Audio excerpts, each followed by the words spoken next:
Shema Yasha'Allah, Yahweh Eloheinu, Yahweh Echad, Yahbarakakam, Yahweh Bashem HaMashiach, Yahweh Shai, Hear, O Israel, Yahweh our power, Yahweh is one. Yahweh bless you all in the name of Yahweh Shai, HaMashiach. Right, to all the sisters in Turkey and England and in India. Very nice communicating with you all this morning. Nice communicating with you all this morning. The Most High be with you throughout your evening over there in that part of the world. All right. So right now we're in the 7th day of the week, the Shabath. We're in the 11th day of the 13th month, and we have 20 more days until we go to the first of the month. The first of the month, which is going to be the first of the new year. All right, first of the new year. And we got 34 more nights and 34 more afternoons until we go to the first day of Passover, until we go to Passover rather. And then we have 34 more nights until we go to the feast of unleavened bread. All right. This Torah portion we in Vayikra, all right, which is Leviticus chapter 1 verse 1 through Leviticus chapter 6 verse 25, dealing with the different types of offerings. And if you was with me, as we read last night, okay, as we read last night, you could look, right into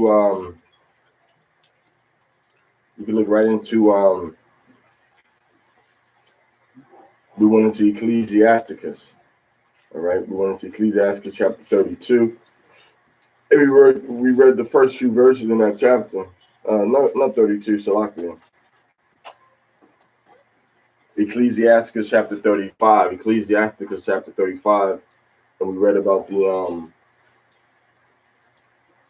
the commandments and the law of the Most High, and how that's offering enough when you're serving the Most High, when you're trying to walk in His commandments and the statutes. How that's like offering enough is what that was teaching us.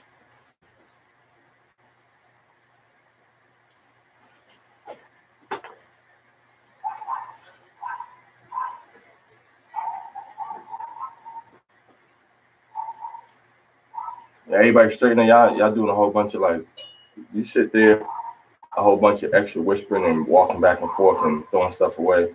Everybody that's eating, leave the room until you finish eating, and when you finish, come back in here and dispose of your stuff outside the room because it's distracting. If you eating, leave the room, and when you finish eating, you come back in the room. Because all that walking back and forth and the trash cans and the whispering, and it's really distracting to my spirit. It ain't really supposed to be communicating like that in the place where you're reading the law on Shabbat. I didn't think it was going to take 15 minutes to eat one apple. Well, where you at? Ecclesiastes 35? Yeah, I'm not going to read it, though. I made a reference to it last night. Yeah, Ecclesiastes 35, I read some of them verses. The Most High say that's enough. So we're reading about the sacrifices, but then Yahweh comes back and tell you through the spirit of wisdom that, if you're keeping the commandments, you bring an offering and sacrifice enough. If you're just doing the Most High's commandments, that's enough offering, enough sacrifice for you. You know what I'm saying? Just to depart from wickedness is pleasing to Him. And to forsake unrighteousness is like an offering that you're giving up to the Most High. Then it say, don't appear before Yahweh empty. Like it says in Leviticus, it don't appear before, in Deuteronomy, it says, don't appear before Yahweh empty. Meaning bring your offering. And then in Ecclesiastes 35 and Ecclesiastes 35 and 4, it says, don't appear before Yahweh empty, meaning bring your obedience. You know what I'm saying? Bring paying somebody back for a good thing that they did for you. Bring toward Him departing from wickedness, and bring toward Him, forsaking and leaving off doing unrighteousness. So He said that that's the sacrifice that He really, takes pleasure in. You know what I'm saying? So I'm gonna start with Vayikra.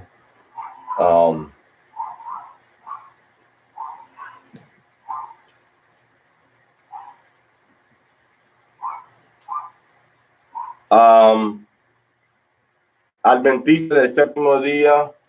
Hay que parar de Argentina, hay que parar de poniendo esos mensajes aquí sobre el séptimo día de su religión, de una como edomita que se llama Ellen G. White. No estamos de acuerdo con ella, seguimos la ley de Moisés y el moreno que se llama Yahawashi y todos los tribus de Israel. Las 12 tribus son gente de piel como de piel como un poco blanca hasta como muy oscuro, ¿me entiendes? Y estamos salvando la vida de nosotros por obedeciendo los mandamientos y por la sangre y sacrificio y siguiendo al Hijo del Altísimo, Yahawashi Hamashiach.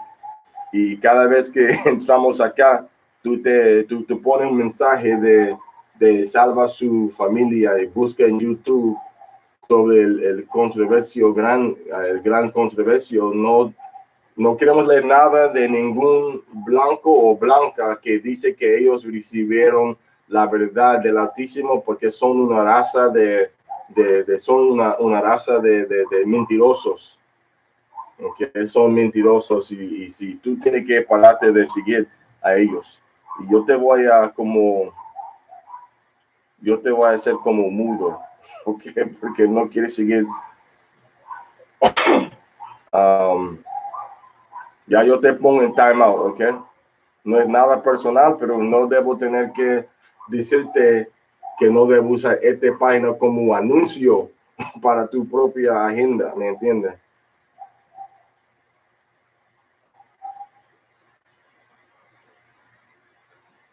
$300. Okay, so we're in Yahweh and the sacrifices. All right, Yahweh and his sacrifice that he wants. Vayikra, Parashah, Vayikra. So Yahweh is calling to Moses. That's what Vayikra means, Vayikra. All right, and so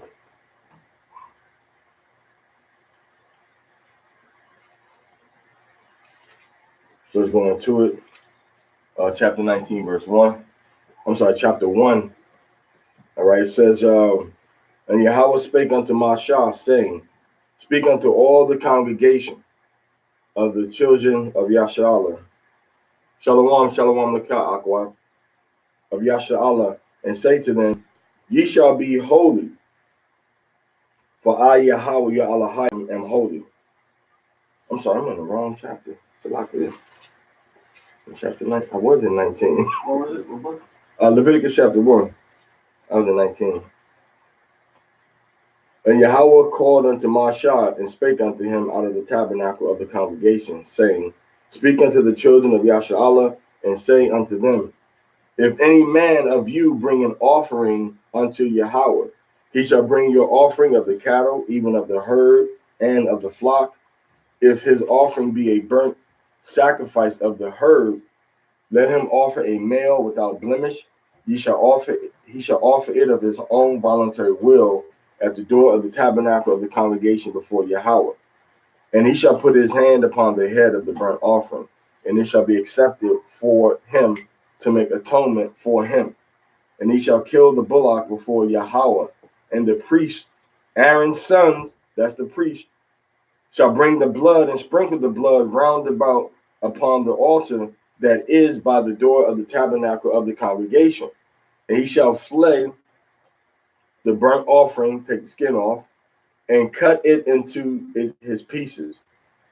And the sons of Aharon, the priest, shall put fire upon the altar, and lay the wood in order upon the fire. And the priest in order upon the wood that is on the fire which is upon the altar. But his innards and his legs shall he wash in water. And the priest shall burn all on the altar to be a burnt sacrifice, an offering made by fire of a sweet savor unto Yahweh. Okay. And if his offering be of the flocks, namely of the sheep or of the goats, for a burnt sacrifice, he shall bring it a male without blemish, and he shall kill it on the side of the altar northward before Yahweh.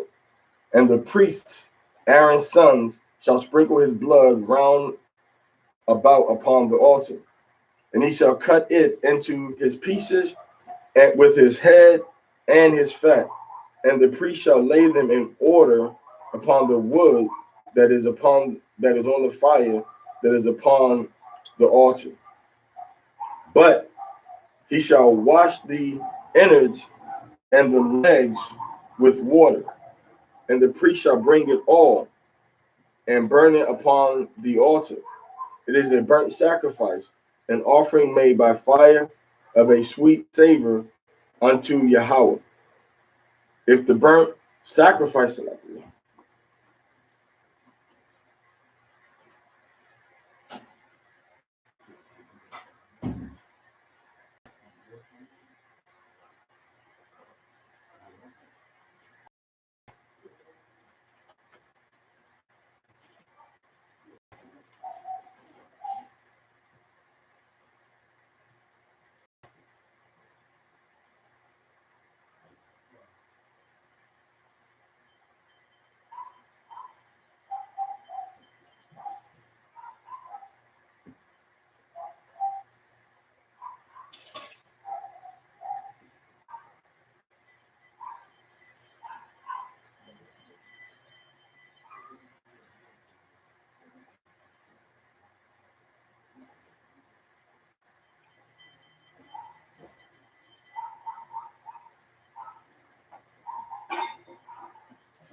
where we at verse 14, right? Yeah. And if the burnt sacrifice for his offering to Yahweh be his offering of turtle doves or of young pigeons, and the priest shall bring it on the altar and wring off his neck. All right, wring off his head and burn it on the altar, and the blood there will be wrung out at the side of the altar, and he shall pluck away his crop with his feathers and cast it beside the altar on the east part by the place of the ashes. And he shall cleave it with the wings thereof, but shall not divide it asunder. And the priest shall burn it upon the altar, upon the wood that is upon the fire. It is a burnt sacrifice, an offering made by fire of a sweet savor unto Yahweh. Kala Shara, Devar Yahweh, Naisha, what Nashoda Yahweh has said. What we doing here? All right, so real quick, briefly, once again, the person was responsible for killing that sacrifice for what they did wrong. They had to kill the sacrifice, and then the priest just dealt with the blood and cut it up into pieces and dealt with the sacrificial part of it. But this is so for this right here, the sacrifice, you were responsible for actually killing the sacrifice. Okay, you're responsible for killing it yourself, and then the priest would do the blood part, and if he had to offer any fat up, then he did that. He did that also. The head and the fat, as we see right here, were the head and the fat were burnt. All right, the head and the fat were burnt. The fat represents that excess in our lives that's really going to be above and beyond, like doing extra type of stuff. You like extra. Yeah, that's what the fat is. It's extra that's on the animal. So dealing with the bird, this part right here, right underneath the esophagus right here, was taken out. That's what it's talking about when it talks about the crop. And that bird was that bird was burnt also. If you notice in verse 4, check out verse 4. All right, verse 4. It shows you how the priest is actually the one making atonement. All right, for the sin or for the wrong that may have been done. The priest is making the atonement. All right, but he's making the atonement through the animal. So a lot of people that say, well, you supposed to only go through, go from man to the Most High. That's a lie. We see that all throughout the scriptures that the Most High had men that he used to intervene between the humans and himself. He didn't just say, you come to me and do what you want to do on your own whenever you want to do it. He said, nah, you got to go to that priest, man. And then when you go to that priest, the priest got to use an animal, because the animal was innocent. The animal hadn't done no sins. The animal was walking right walking right before the Most High. That's the most obedient creature. So we see that something besides you can help or can actually get rid of your sin. You just taking an animal and asking the Most High to accept his life or accept the blood of that animal as opposed to your own blood. All right, chapter 2. And when any will offer a meat offering unto Yahweh, his offering shall be of fine flour. Okay, and he shall pour oil upon it and put frankincense thereon, and he shall bring it to Aaron's sons, the priests, and he shall take thereout his hand of the flour thereof, and the oil thereof, with all the frankincense thereof, and the priest shall burn the memorial of it upon the altar, to be an offering made by fire of a sweet savor unto Yahweh. And the remnant of the meat offering shall be Aaron's and his sons. It is a thing most holy of the offerings of Yahweh made by fire. And if thou bring an oblation of a meat offering, that word meat should be meal, which is grain, bacon in an oven, it shall be unleavened cakes of fine flour mingled with oil, or unleavened wafers anointed with oil. And if thy oblation be a meal offering, bacon in a pan, is named the meat. Once again, looking in Hebrew, it says meal. It shall be a fine flour, unleavened, mingled with oil. All right. Thou shalt part it in pieces and pour oil thereon, like wafers or balls. It is a meal offering. And if thy oblation be a meal offering, bacon in a frying pan, it shall be made of fine flour with oil. And thou shalt bring the meal offering that is made of these things unto Yahweh. And when it is presented unto the priest, he shall bring it unto the altar. And the priest shall take it from the meal offering, a memorial thereof, and shall burn it upon the altar. It is an offering made by fire of a sweet savor unto Yahweh, Shekharah. And that which is left of the meat offering shall be Aharon's and his sons. It is a thing most holy of the offerings made of Yahweh, the offerings of Yahweh made by fire. No meal offering which ye shall bring unto Yahweh shall be made with leaven, for ye shall burn no leaven, nor any honey in any offering of Yahweh made by fire. And as for the oblation of the first fruits, ye shall offer them unto Yahweh, but they shall not be burnt on the altar for a sweet savor. And every oblation of thy meal offering shalt thou season with salt, neither shalt thou suffer the salt of the covenant of Yahweh to be lacking from any of thy meal offering. We say meat. With all thine offerings thou shalt offer salt.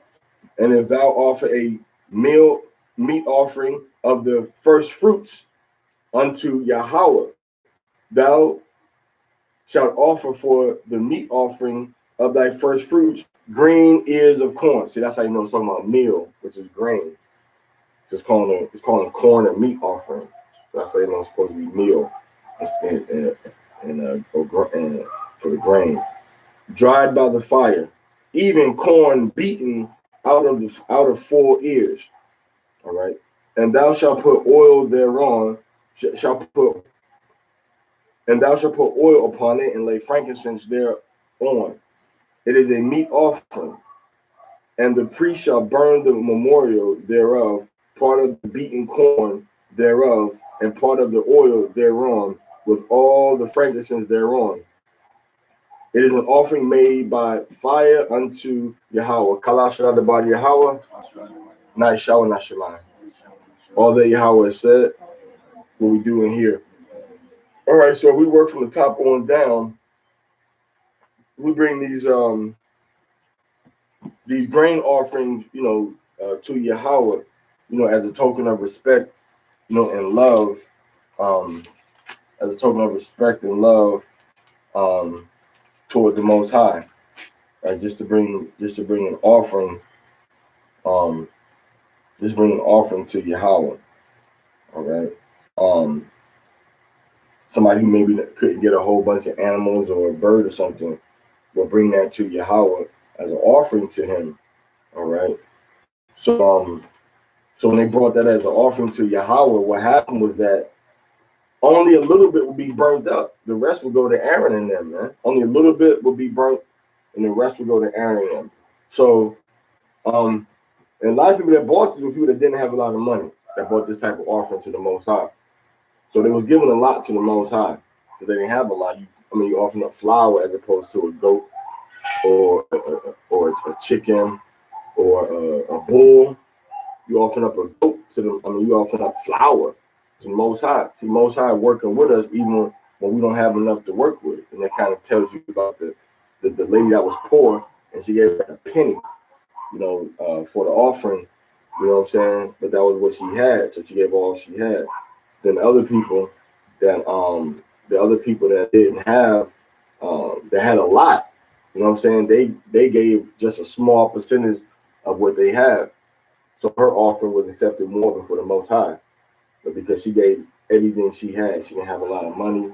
She was poor. Then it also puts us into the story about spiritually with the publican and the Pharisee. The publican was like the enemies of the people, contractors doing jobs for the Romans, collecting money for the Romans, taxes and stuff for the Romans. And then you had the Pharisee, which is supposed to be related to the temple, trying to do the work of the Most High, trying to teach the people at the temple. All right, and trying to like he's pious, but he was puffed up, he was proud. He knew the Bible, he knew the scriptures, all right, he knew the Torah, but he was proud, he was puffed up about it. So when he went to pray, he said, well, yeah, Yahweh, I thank you that, I pay a tithe of everything I have, and I thank you that I'm not a sinner like this dude over here. And then the publican was like, Yahweh, have mercy on me, a sinner. Then Yahweh said that man's prayer was heard before Yahweh, and the other man's prayer was garbage to the Most High, because he went before the Most High saying off his resume. You know what I'm saying? He didn't go to the Most High with humility. So the publican went to the Most High with humility, right? But he was looked down upon in society, right? He was looked down upon in society, man. And then the publican was looked down upon, and the Pharisee was looked up to in society, all right? So now once we see that that's what happens, man, the poor people are looked down on in society, and the rich people are looked up to, But the Most High already talked about the rich man and the poor man in the kingdom of heaven. And once again, we got another example. That's two examples so far. We got another example from Lazarus. Lazarus was a poor man, and the rich man kept walking by him, right? So these poor people in our society now, those are the ones that have a spirit of humility and will give.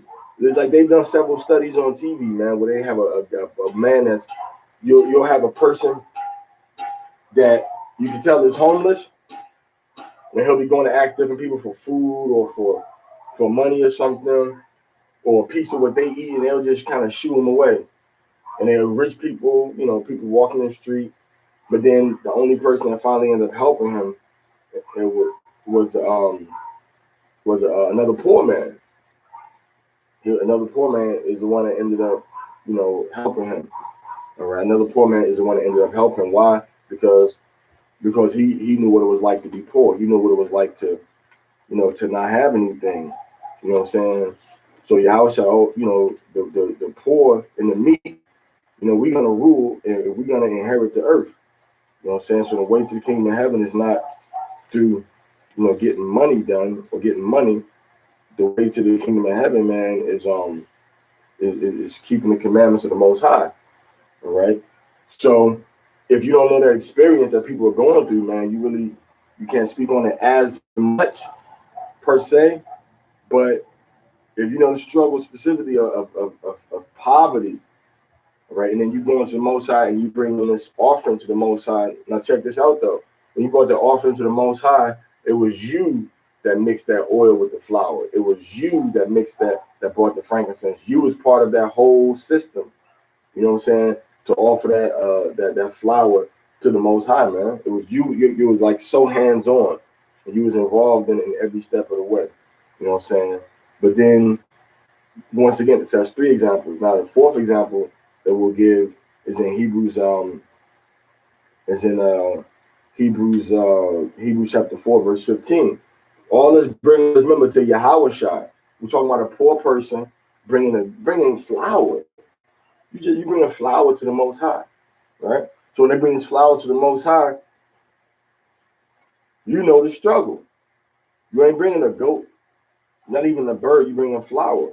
So that's why when we look in Hebrews 4:15, it says, "For we have not an high priest that cannot be touched with the feelings of our infirmities," meaning Yahushua was touched with our infirmities, meaning he was touched with our sickness. What is the main sickness everybody got? Is sin, because that's what kills your soul. It's sin. So Yahushua could be touched by our infirmities, meaning what? He could be tempted with sin. Right? The next part of the verse says this, "But was in all points tempted like as we are." Okay? So in all points he was tempted. Meaning what? Yahushua was tempted to do something gay with somebody, but didn't do it. Yahushua was tempted to touch on a little boy or a little girl and didn't do it. Yahushua was tempted to break the Shabath and didn't do it. Yahushua was tempted to buy and sell on the Shabath or on the Kadash, the new moon, and didn't do it. Yahushua was tempted to say, man, he looked at a woman's clothes like, man, that probably would look good on me. And he said, nah, cast that thought down. He had to be tempted for us to be able to look to him so he know what we're going through. This is what the scripture is saying right here. He was tempted with all sins and all points of the law. He was tempted to go against that.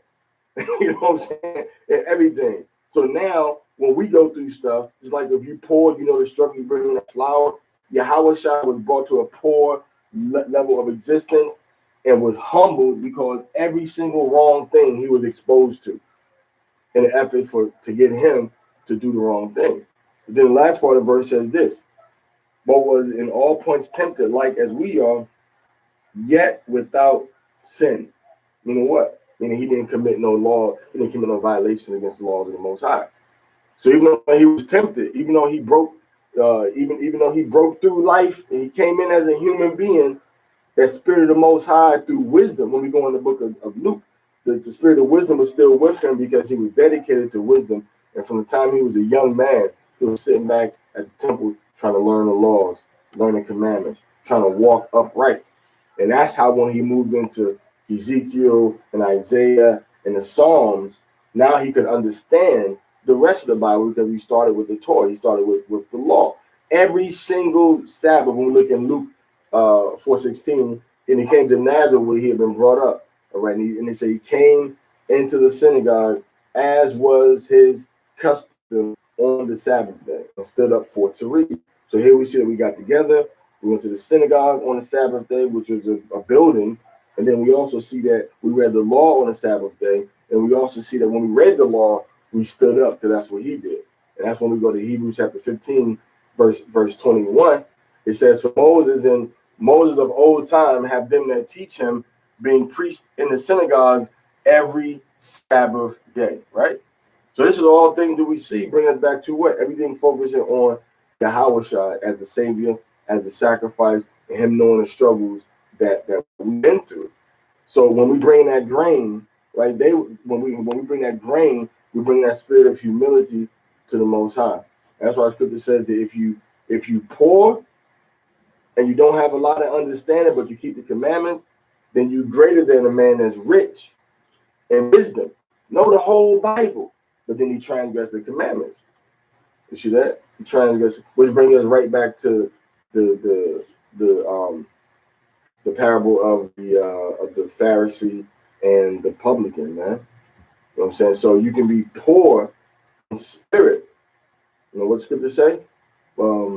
I know thy poverty, I know thy works, that tribulation, thy poverty, but thou art rich. He said, but we are rich because we're going to inherit the whole world in Revelation 2:9 and 3:9. You see that? So now this poverty that we see in the book of Leviticus chapter 2 also goes into like that spiritual level also, man. You know, even once we humble our spirit, then the smallest thing that we bring to the Most High is accepted for Him as if it was you bought like 1,000 bullocks, man.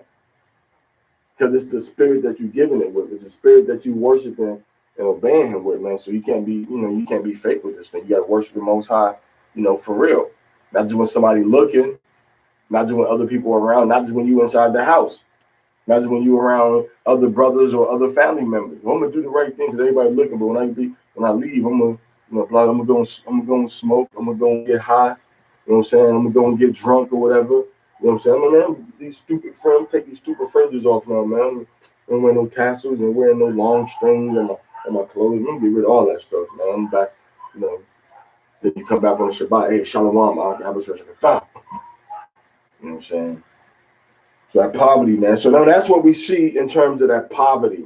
And right, we know that frankincense is a good smell to the Most High. And we already discussed all the good things about frankincense, how it's good for your body, what it does to your body. We discussed that when we talked about the offering. And we already discussed the olive oil, what that's good for. Right, both of those are good for your skin. Right. So now, everything that needs to have salt in it is just going to be offered to the Most High. And that's showing you how everybody got to go through Israel to get to the Most High. Everybody got to go through Yasha'Allah. Why? Because Yahweh said we salt of the earth. So how are you going to offer yourself up to the Most High? And He made this covenant with Israel, not with no other nation. So you got to go through Yasha'Allah, and that goes into Romans chapter 9, verse 1-4. You got to go through Yasha'Allah in order to understand the scriptures, in order to be taught the scriptures. All right. He only showed His word to Yasha'Allah. He had been dealt like that with no other nation. All right. Psalms 149, verses 19 and 20. All right. He hadn't dealt with no other nation besides the children of Yasha'Allah. All right. So we got to always look at these scriptures and know that everything is pointing to something else. It's pointing to another, a moral story to show us, how to do something that's going to be more pleasing to the Most High. Psalm 147, 19 and 20 shows the word to Jacob, the statutes and judgments unto Yasha'Allah. He has not dealt so with any nation. And as for His judgments, they have not known them, praise ye Yahweh. So we are the salt of the earth. And we know His judgments, we know His statutes, and He showed us His word. All right. So the other nations, so that's why, I've been accepting over there, and don't come at us with no LNG white stuff, man. We don't want to read no grand controversy, man. All right, so that's a great controversy. That's chapter 19. And then also remember now, the first green ears of corn, that goes into the day of the first fruits, and then it goes into the 16th day of Abib when we brought that offering to Yahweh. The 16th of Abib when we brought that first grain offering unto Yahweh, man. All right. So remember now also teosite. Remember that? What's the ancient name for the grain that they use to make corn to naturally select corn and get bigger kernel? What's that? Teophyte, right? Anybody remember teosite? All right. So the corn that they talk about in the scriptures is not the corn that grows in. Is not the maize, or it's not the maize or the maize. It's not that, because that wasn't in the Eastern Hemisphere. Zebulon cultivated that in this part of the world before the white man even got here, from a small little grain. So if they cultivated it over here from a small piece of grain, there's no way that we had it over there. Right? So they cultivated it over here. So this grain is talking about all the grains, your barley, right? Your spelt, your aromath, all right, your kamut, which is the old texture wheat. Yeah, I think they took everything from here and they Spent almost Yeah. Especially in Asher's land. They took everything from here and they brought it over into, they brought everything in this part of the world like over there, all right? The potatoes, the yucca, the cassava, the fufu they eat in West Africa, the Irish potato that saved them from starving and famine in Ireland. All that came from over here. This is the bread basket of the world. We gave everybody all those stuff. So when you go to West Africa, people eat cassava, and you go to West Africa and people eating fufu. All right, they took all of that stuff from here and brought it back over there. And then they took the corn from over here and brought it back over there. The only thing that came this direction, well, not the only thing, but one of the main things that came toward this direction was the rice. Because the rice was cultivated in the east, in by Moab, Asia, and then they took that and brought it into West Africa. The Israelites brought it into West Africa, and then from West Africa, that's why they brought a lot of the tribe of Judah from parts of West Africa, certain groups, and they brought them into North Carolina and South Carolina to grow the corn, to grow the rice down there, because they knew how to grow the rice in that part of the world. You know what I'm saying? It's a similar type of climate. So they brought them from there over to here into South Carolina and said, well, yeah, y'all gonna be the slaves to do the corn. So this was a very specific attack against Yasha'Allah. You know what I'm saying? Because they would say, hold, you can grow corn, you can grow rice, your mama can grow rice, your daddy can grow rice, your uncle and cousin grow rice, and then they get some other group of Hamites say, yo, we want them rice experts. They put special orders in here. We want people that can good at rice, or we want people that's good at sugar cane. We need people that's good at animal husbandry and reproduction of livestock. And they put their list in. They say, okay, Ham, here you go. Then Ham will go out and look for the Israelites that could do those things and then sell them. And then even in this part of the world, they would take, okay, so you had certain tribes of Gad in the southern areas, southwestern areas that could cultivate that were real good at animal livestock. So Esau would rob them and sell them between different haciendas and different plantations too. It wasn't just one-sided. It was everybody that could do a trade that Esau saw he could use you. He would kidnap you, or he would buy you, make you a slave, and you had to work for him. All right, chapter 3.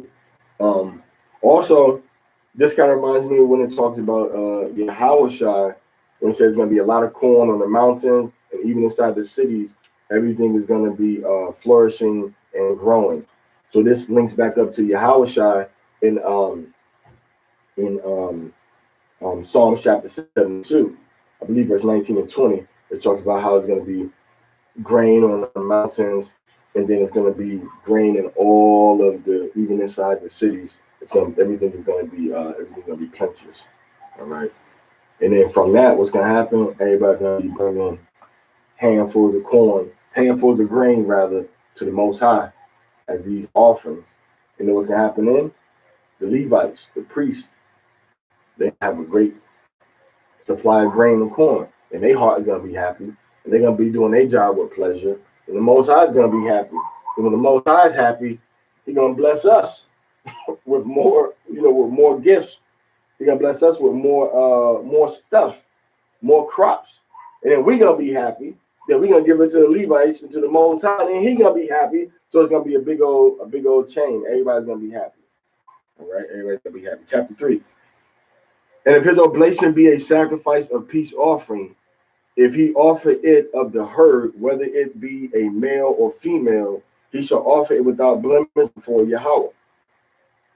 And he shall lay his hand upon the head of his offering and kill it at the door of the tabernacle of the congregation. And Aaron's sons and priests shall sprinkle the blood upon the altar round about, and he shall offer of the sacrifice of the peace offering an offering made by fire unto Yahweh, and the fat that covereth the inwards, and all the fat that is upon the inwards, and the 2 kidneys, and the fat that is on them, which is by the flank, and the caul above the liver, and the kidney, it shall be taken away.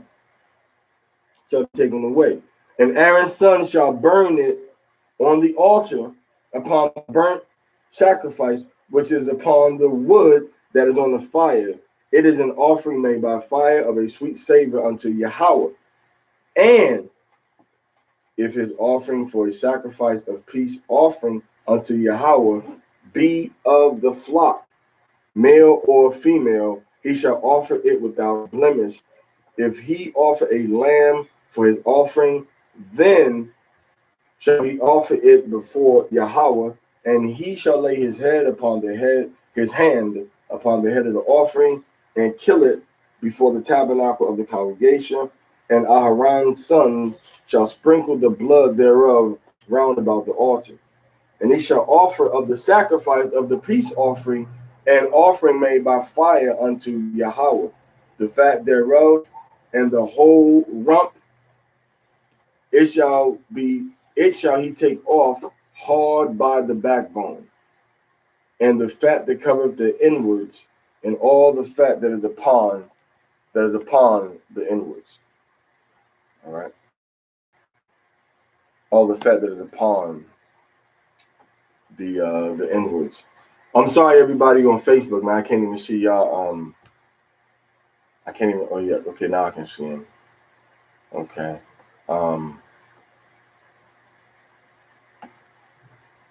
Shalom, Limburg, Sadasi. All praise to the Most High. Oh Lord, yeah. All right. So now, verse 11. And the priest shall burn it upon the altar. It is the food of the offering made by fire unto Yahweh. And if his offering be a goat, then he shall offer it before Yahweh, and he shall lay his hand upon the head of it, and kill it before the tabernacle of the congregation. All right. And the sons of Aharon shall sprinkle the blood thereof upon the altar round about. And he shall offer thereof his offering, even an offering made by fire unto Yahweh, the fat that covereth the inwards, and all the fat which is upon the inwards, and the two kidneys, and the fat that is upon them, which is by the flank, and the caul above the liver, and the kidneys, it shall he take away. And the priest shall burn them upon the altar. It is the food of the offering made by fire for a sweet savor. All the fat is Yahweh's. It shall be a perpetual statute for your generations throughout all your dwellings, that ye shall eat neither fat nor blood. Kalashad about Yahweh, not Ishawa, not Shemai. All that Yahweh said, what we doing here. All right, so what is this? One of you males, what is this fat that he keeps talking about, offer to the Most High? Don't eat this fat. What is that? Right. What organs?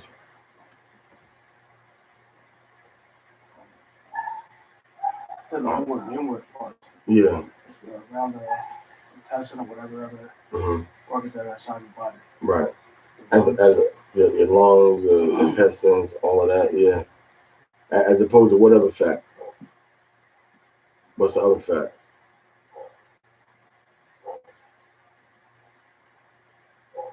As opposed to what other fat?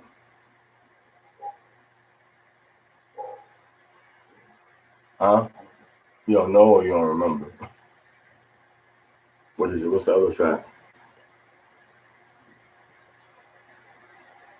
What's the name of the fat that we cannot eat? Kalab. And what's the name of the fat that we can eat if it's on our meat? What's the name of the fat that we can eat?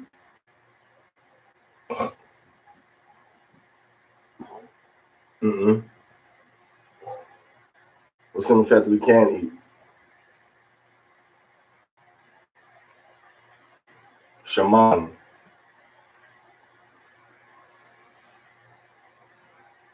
Ain't that your name? So that's the fat, that's like the fat, that's oil. That's the fat that when you cook it, it kind of melts down and stuff. All right. That's the shaman.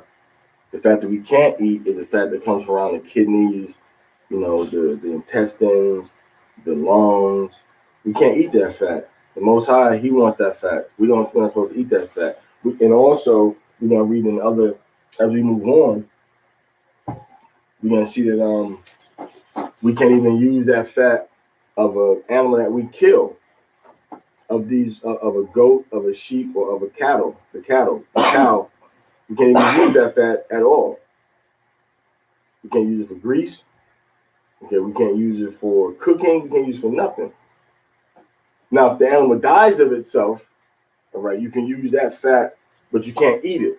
You can use it for like a soap or like, balm on your skin, all right, because that's what people do.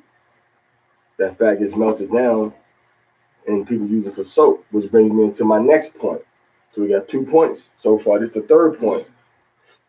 The third point is that when you look at your soap ingredients, if you see sebo in Spanish or tallow in English or sodium tallowate in English or Latin, whatever, you can't use that soap because that soap has the fat that comes from around the organs and stuff that Yahweh said not to use. So you even got to read your daggone soap ingredients because they'll try to put soap in there. All right. But the one place you don't got to look for the ingredients like that is going to be someplace like India because they don't have no cow products, in their soap. So it's like a give or take. You go to India, you don't got to worry about, eating no blood or eating fat from the cows and stuff, but you got to worry about that idolatry.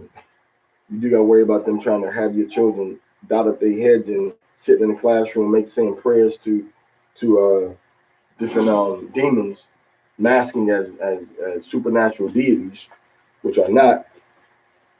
All right. So the point we're making is that kalab, that fat, is a fat that we got to be aware of, because remember now, when you go into the book of Ecclesiasticus, all right, not Ecclesiasticus, when you go into the book of Wisdom of Solomon, and you read verse 4, it says, "For into a malicious soul wisdom shall not enter, nor dwell in the body that is subject unto sin." So if you have a spirit and you have something on you where you constantly subjecting yourself, being under this particular sin, if the conditions arise, you're gonna do this sin. Like you already know, if you get around a bacon cheeseburger, no matter how long you've been in truth, you ate that bacon cheeseburger. You're gonna eat it. It's in your heart to eat it. So even though you ain't actually doing it, you're still under that sin. Man, if I get around, if I go back to Cajun country in Louisiana during Mardi Gras time, and they got that vendor there that's making that big juicy bacon cheeseburger with the fried frog legs, with the fried frog legs, man, I'm gonna tear it up. You know what I'm saying? But man, I hope I don't go nowhere near that place, man, because I'm gonna tear it up. That's like you saying, man, if I get along with this brother, white boy, it's over. I had to stay away from that sister. Or man, you can be a girl that used to be gay, or a guy that used to be gay. If I get around this guy or this girl, if I get around this girl, then man, it's on the popping. That's me imitating how a girl would sound as trying to be a man that just came into the truth and trying to leave that stuff alone. So if your body is subject to sin, the Most High don't care. He's still not gonna give you certain things. You're not gonna get levels of wisdom. You're not gonna get. It's impossible. The Most High just said so right here. You're not gonna get levels of wisdom. But then the Most High said what? He said that He is going to Ecclesiastes real quick. Always remember this scripture right here. No matter what you do or who you're dealing with, that's how you look at people, man. And that's how you see how people's spirit, is not really understanding what you're saying to them. All right. When you go to Ecclesiastes 21:11, it says, He that keepeth. What do keep mean? Right, to protect. What else does it mean? What else do keep mean? To do? Well, let's say you're keeping a baby. What you gonna do with that baby? The same thing you keep a baby, the same way you keep, if somebody say, keep this for me, here, keep this for me, hold it, It could be anything. If I say, keep my car from me, does that mean that when my car go off and my alarm go off in front of your house, you're going to just be like, whatever, man. You're like, yo, what's going on with this? Man, move away from that car, bro. Don't be playing curveball by that car. You know what I'm saying? I mean, take care of it, to protect it, to preserve it. You see, there's more than keeping the law than just, I'm going to just robotically. It's a respect, it's a courtesy, it's a care, it's a personalization of it. If somebody said, here, man, keep my baby. Keep my baby. Somebody says, here, Yahweh says, man, you know, I'll tell you what, this is like it is. Hold on.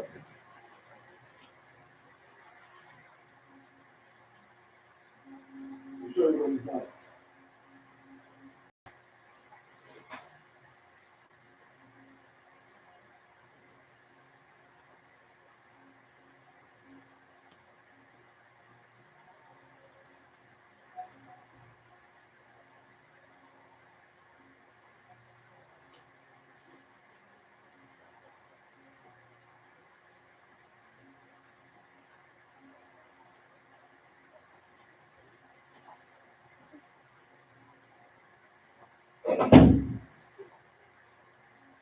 So if Yahweh say, here, man, keep this for me.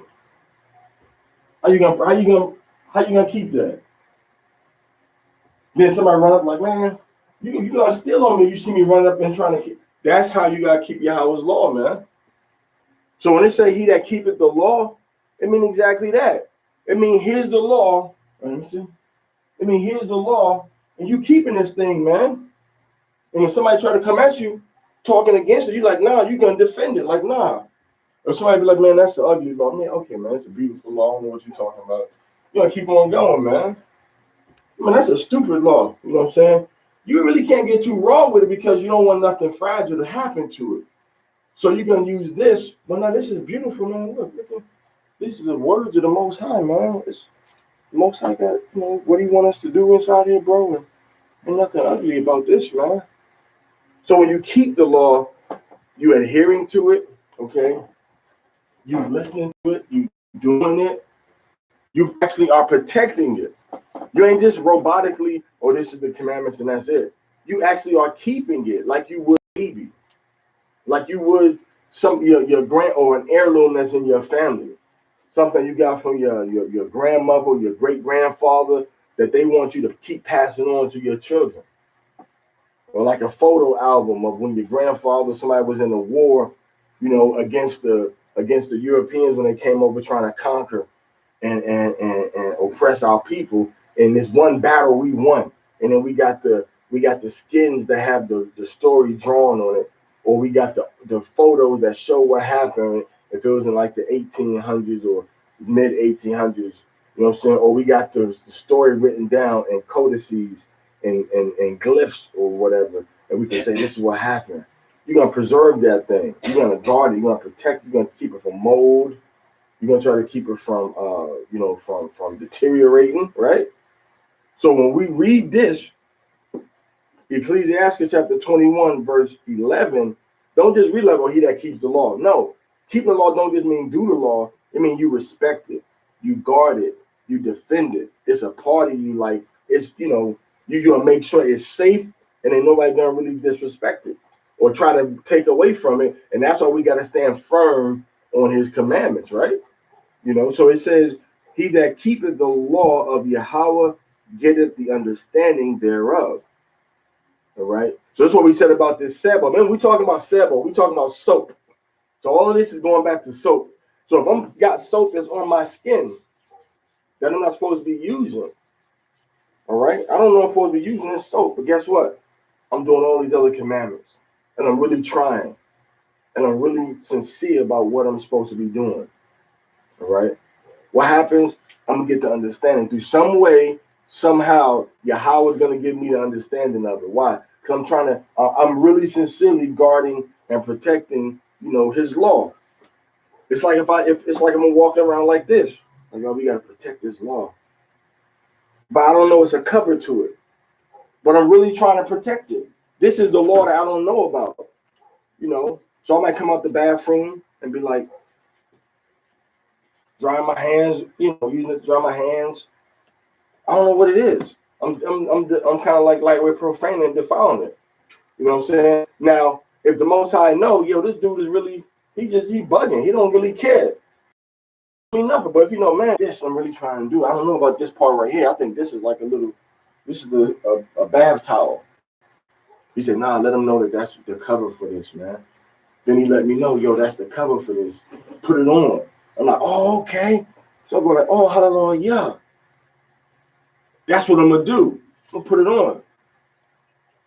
I'm not going to be like, man, but Ezekiel say this.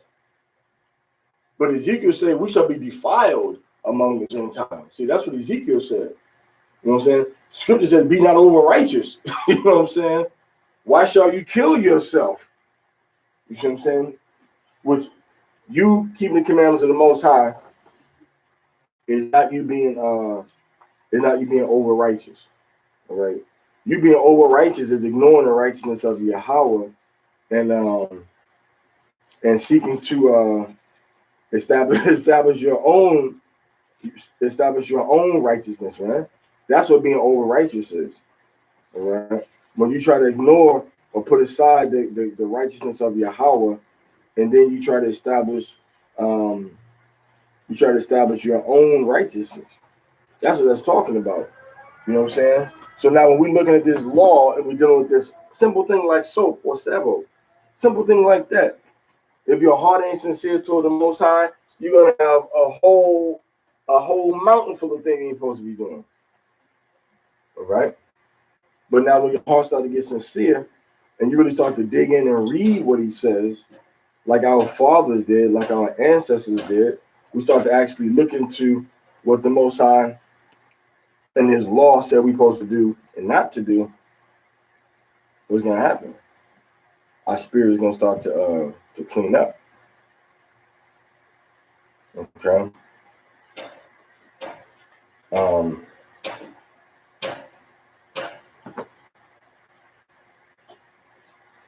If we look at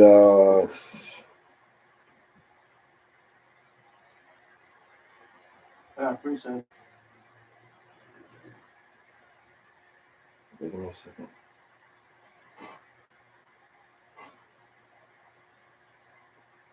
Look at Romans 10 real quick. Romans chapter 10, verse 3.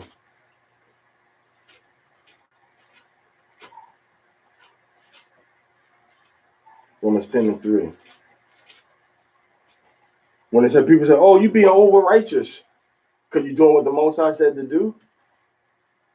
Romans 10 and 3 says what? Let's look at Romans 10 verse 1. Brethren, my heart's desire and prayer to Yahweh for Israel is that they might be saved. For I bear them record that they have a zeal of God, Yahweh, but not according to knowledge. So they have a carnal knowledge of the scriptures, but they trying to do right by the Most High, but they haven't got beyond, they haven't taken knowledge into actual Holy Spirit or Ruach HaKodesh instruction. You got to take the knowledge and get instructed righteously on how to do the knowledge. All right. What is saying in verse 3?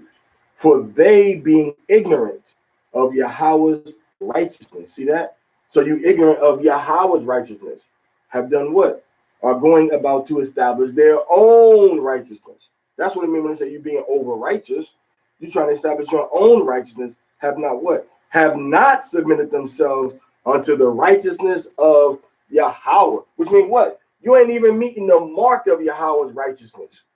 But you're trying to establish your own level of righteousness, like different religions do, like Nation of Islam does, or like Amalek might do with their Talmudic laws that we wrote. Our ancestors wrote a lot of stuff in the Talmud. Some Gentiles wrote it too, and a lot of perverts was writing stuff in there too, just perverted doctrines and stuff.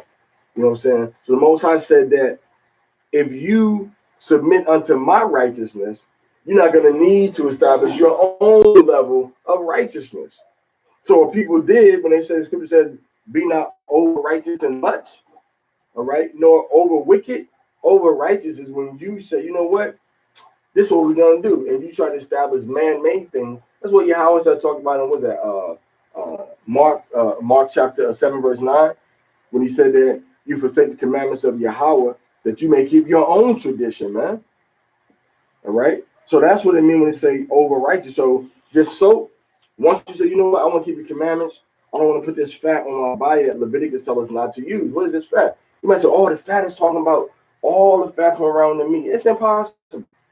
You're going to eat a piece of fat when you eat any kind of piece of meat, whether it's chicken, whether it's lamb, or whether it's goat. You can eat some kind of fat. Okay? You eat some kind of fat. But it's talking about the inner organs that they use, to make different products and stuff with.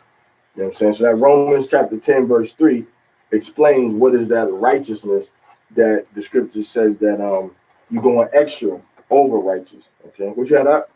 Proverbs 3, 5, 6, and 7. All right, so Proverbs chapter 3, verse 5, 6, and 7. What is that? It says, trust in the Lord with all thy heart. So trusting Yahweh with all everything you got, you're supposed to trust in Yahweh. Instead of leaning what? Leaning on your own understanding. Oh, I know what it means, brother. You know what I'm saying? I don't got to study that, brother. You know how long I've been in the truth? How long I've been in the truth? You know what my rank is? That don't mean nothing to the Most High, man. So trust in the Lord with all your heart and lean not to your own understanding. You see, that's what we said earlier. That you got the knowledge, but you don't have the instruction. And if you don't have the instruction, you can't have the understanding. All right? So trust in Yahweh with all your heart and lean not to your own understanding. In how many of what? What did it say? It says, in all thy ways acknowledge him, and he shall direct thy path. You see that? Once you acknowledge him, he gonna put you on the right path. He gonna say, nah, man, leave that soap alone. But he might give you he might give you a real bad rag. Like, man, I gotta use like some Neutrogena soap now or something. And all your ways acknowledge. So trust in Yahweh with all your heart, lean not to your own understanding. In all your ways acknowledge him, and he might direct your path, right? He may, what is it? He say he might direct your path. They say he shall direct your path. Once you acknowledge him and you trust in him with all your heart. So a lot of times when brothers got doctrine problems, these are heart problems. These are heart conditions. These are heart conditions that we got. But once you trust him, he can direct your path. So the Holy Spirit, Yahweh Shai, wisdom, will take you through different dips and turns. Look what the nation had to go through to get our king. We said, okay, we got to get King Saul. But then King Saul ended up being wicked against the Most High. And then King Saul was wicked against the Most High, then David came up. David was cool, then David was wicked against the Most High. Then he repented. Then after David, now here comes Solomon. Now Solomon started to be wicked before the Most High, man. Then you got Jeroboam and Rehoboam. Then they started to be wicked. See, in every generation, somebody's wicked against the Most High. But once Yahweh came, he's trusting Yahweh with all his heart. And he didn't lean to his own understanding. In all his ways, he acknowledged Yahweh, and Yahweh directed his path. Direct your path is like, okay, where you need to go? You don't need to go there. Go here. So when the Most High trying to direct our path, sometimes we try to go a different direction. The Most High direct my path here. I might say, you know what? I need to go here. I'm not sure, but you're going to do like what? You got to be like Ruth and just, the scripture said, just sit still. Sometimes you just got to just be still, man. I'm going to just stay here. But you got to make a move, though. You got to make a move. You know what I'm saying? So in all your ways, acknowledge him, he should direct your path. You got anything else on that? Yeah, it says, be not wise in thy own eyes. Yeah, that's a good part right here. And fear the Lord and depart from evil. So be not wise in your own eyes, meaning you trying to justify and do what you think is the way it's supposed to be done. But then there's what? And depart from all evil. So you got to fear the Most High. And you got to depart from all. So that means when you know something is, and that's where you start to really get the Most High's attention. When you know something is the wrong thing to do, and you depart from it. You know it's wrong, and you depart from it. You know you're supposed to be dealing with this woman. You know you're supposed to be dealing with this man. You know you ain't supposed to be dealing with these substances. You know you ain't supposed to be wearing these clothes. You know you ain't supposed to be eating these foods. You know what I'm saying? It's evil when you're doing things you know you're not supposed to be doing. That's why Paul said, him that knoweth to do good and doeth it not, to him it is evil. Okay, to him it is evil. I know why I ain't putting no smoke in my body. I know I shouldn't be dipping in snuff. I shouldn't be chewing on no red man or no skull. I know that. What's the other one? Copper or Indian? I know I ain't supposed to be having no skull. Going pop in my mouth and spitting inside my Dr. Pepper can. I know I ain't supposed to be doing that. So if I do that, it's evil to me. It's evil to me. He doesn't know if to do good and do it or not. To him, it is evil. So you got to do the right thing, no matter what opposition you got, man. You got to stand up for right. Who's gonna do it? The scripture said, "None calling for justice, man." All right. You got anything you gonna bring up from that? Yeah, just the last one, the 8, and it shall be health to thy navel and marrow to thy bones. You want to break that down? Pretty much, it's, if you follow the Most High, like you said before, like you were explaining this to what you were saying before in that manner, he's gonna bless you. Everybody's gonna be happy. You're making sacrifice by keeping the laws and doing the statutes and commandments, and the Most High is gonna bless you. And it's gonna keep going like that. So, and, as long as you keeping the law, and you're doing what you're supposed to do. You're gonna be good, you're gonna be protected, and like he promises you in the Bible, no harm's gonna come near you. He's gonna keep you his paths and his wisdom and everything, So that's pretty much it. Like he says, his commandments are not grievous. Us being in the world, being in the culture and the place we're now, it makes it hard for us because we're so used to doing what the world does as well. We follow after the other nations, so it's hard for us to leave because we're so used to that stuff. That's pretty much it. So once we depart from evil, the Most High said that it's gonna be health, for our navel. See our navel right here, like where we got cut off from the umbilical cord. So wisdom is the mother of all things. So now she's gonna start to nourish us in our inner parts. And then it says what? It says that and marrow to your bones. So I mean from the inside out. Deep on the inside out, man. You know what I'm saying? Your marrow, which is the production of all your blood system that goes through your whole body. All right. That's why I say keep your heart with all diligence. For out of it comes the issues of death. So if your marrow is bad and your heart is trying to work good, your marrow can't get good from your heart. But your heart can get good from your marrow when it increases and improves in your blood production. So the Most High talking about really you becoming basically, we talking about marrow and bone development. What are we talking about? We talking about basically a baby. You being a new creature again, man. We're really getting into you being born again. Because, how is you doing something gonna be good for your neighbor? Your neighbor is a metaphor. What's it a metaphor for? How's food gonna get to you? When does food ever get into a person's navel? You can't open a navel right now and be like, man, I'm gonna put some peanut butter in here. You can't do that. Only your mother. That's the only human being on this earth that can ever have access to your navel. And then after you're born, we put the little clamp on, and then we take you home. And then, your mom take you to the crib, your father there, your Alma there. And then they say, okay, well, it's dried up. And then they take it off. And then your little belly button starts to go inside. And then you got your belly button inside. And some people got the belly button outside. All right. But what happened is that health, you going in, you being linked up to wisdom, now wisdom is going to start to nourish you and feed you. And that also is getting into when it says direct your path, man. You know what I'm saying? So the health to your navel and the marrow to your bones. It's talking about bone and blood development. And then it's also talking about, you getting nourished from wisdom, man, which goes back to what? You becoming a new creature. Now, what did we just read about? See how the brother brought the scripture out? What did we just read about? What did they do? They took the blood and they put the blood around the altar. They put the blood around. That was a sign of sorrow. A sign of, I want to do the right thing, the Most High. I want to do the right thing, Yahweh. Yeah, help me. So we're going to have that what? That blood we're drinking that wine, which represents Yahushua. Right? So now Yahushua is like flowing through our system now, man. From the marrow in our bones from true repentance. That's why I said, if any man be in Hamashiach, he's a new creature. Old things are passed away. All things have become new. Yahushua gives you a blood transplant from your marrow. Yahushua hooks you back up to into the real, righteous, holy matrix of wisdom, and unplugs you from the matrix of Esau, of the Gentiles, of Satan's system. You get plugged right back into the real matrix, which is Yahweh. You see that? So that's when we look at this scripture, for what it's actually saying, and then say, okay, which one of Yahushua's words apply with these words you're reading right here, man?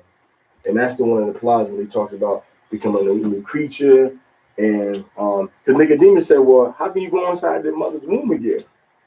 Nicodemus, how can you go inside your mother's womb again, man? And Yahushua said that which is flesh is flesh, and that which is spirit. You gotta be born again of the spirit, man. See, we're born again in our understanding on different things, and our acknowledging of different things. But we haven't been born again in the application of those things that we know. All right. So good scripture, man. Good scripture. Hallelujah. So now we in chapter 4, right? Capítulo 4. Right. So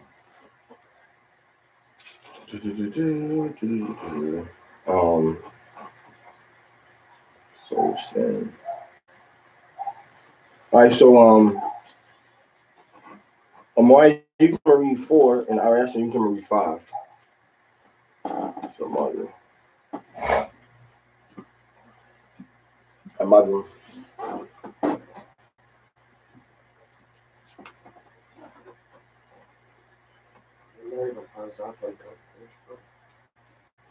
You want to sleep? Amadwa. Barakwa. Yeah, but I can tell you how about Shimmy Yahushua.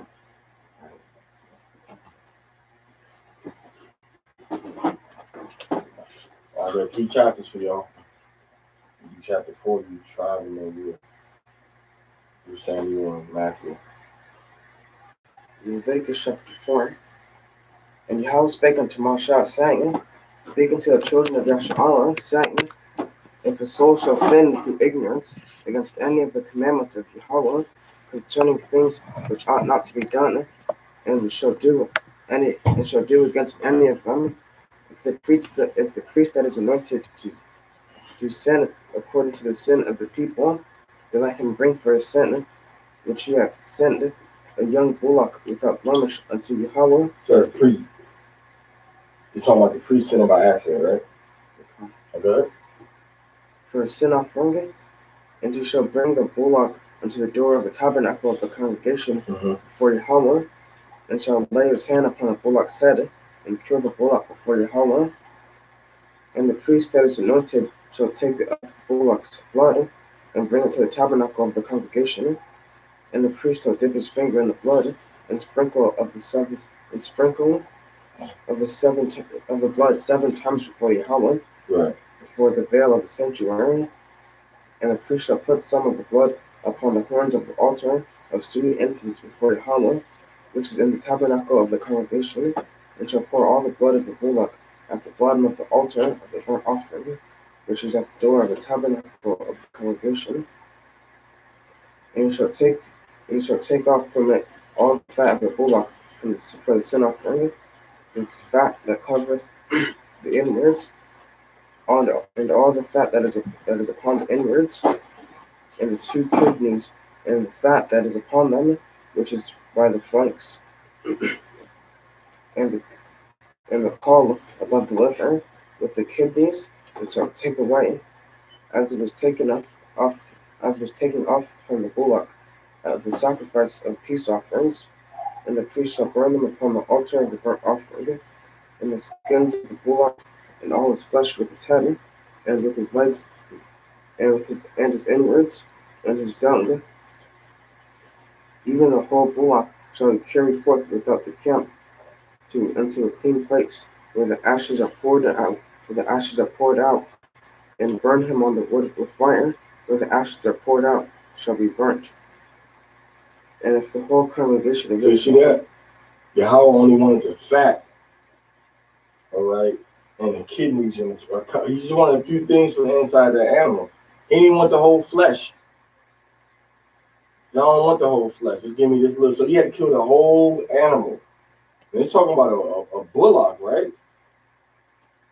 Talking about a young bullock. That's like a little, from like a veal age, like between like three years old or something like that, ready to slaughter to eat. So y'all said, no, I want that.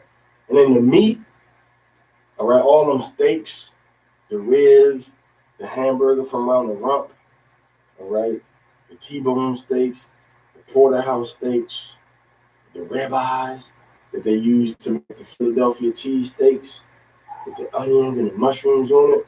Yahweh said, burn it. Don't eat it, don't touch it, don't cook it, just burn it. Outside, I don't even want to smell it. Because you should have known better what you was doing, man. How you going to sin on accident? And that's why when we come into the truth, man, I didn't know. I didn't know we were supposed to be eat shrimp no more. Didn't you read Leviticus chapter 11 and Deuteronomy chapter 14? Didn't your teacher explain the dietary laws to you? Yeah, we talk about, well, did he tell you ain't supposed to even go into places that sell this food? Because it's all, anybody working food service know that stuff is drip, drip, drip, drip. Them pans and stuff, you can't make a pan unpork. Once it got pork in it, you can't wash the pork out of it. And if you really, really, really cook the right way, anybody tell you, whoever cook with cast iron, you don't wash it. You supposed to wash the cast iron still in the water. You supposed to rub that thing out, man. Technically, that's what you're supposed to do. You old school here, because all that stuff, that seasoning, it stays in the pan. It goes into the actual iron in the metal, right? Just like when you put something in the dirt, if you put salt and pepper and oregano in the dirt and you cover it up, this is going to dissipate into the soil when the iron comes from the soil. All right? So you can't unclean that stuff. So that's part of the dietary laws too. You can't go to Papa John's. You can't go to Pizza Hut. You can't go to none of these places that serve unclean food. But that isn't, it's which if they exaggerate, they haven't really thought about it. You say, well, there's nowhere we can eat there. Okay, so what? And what? That's like okay,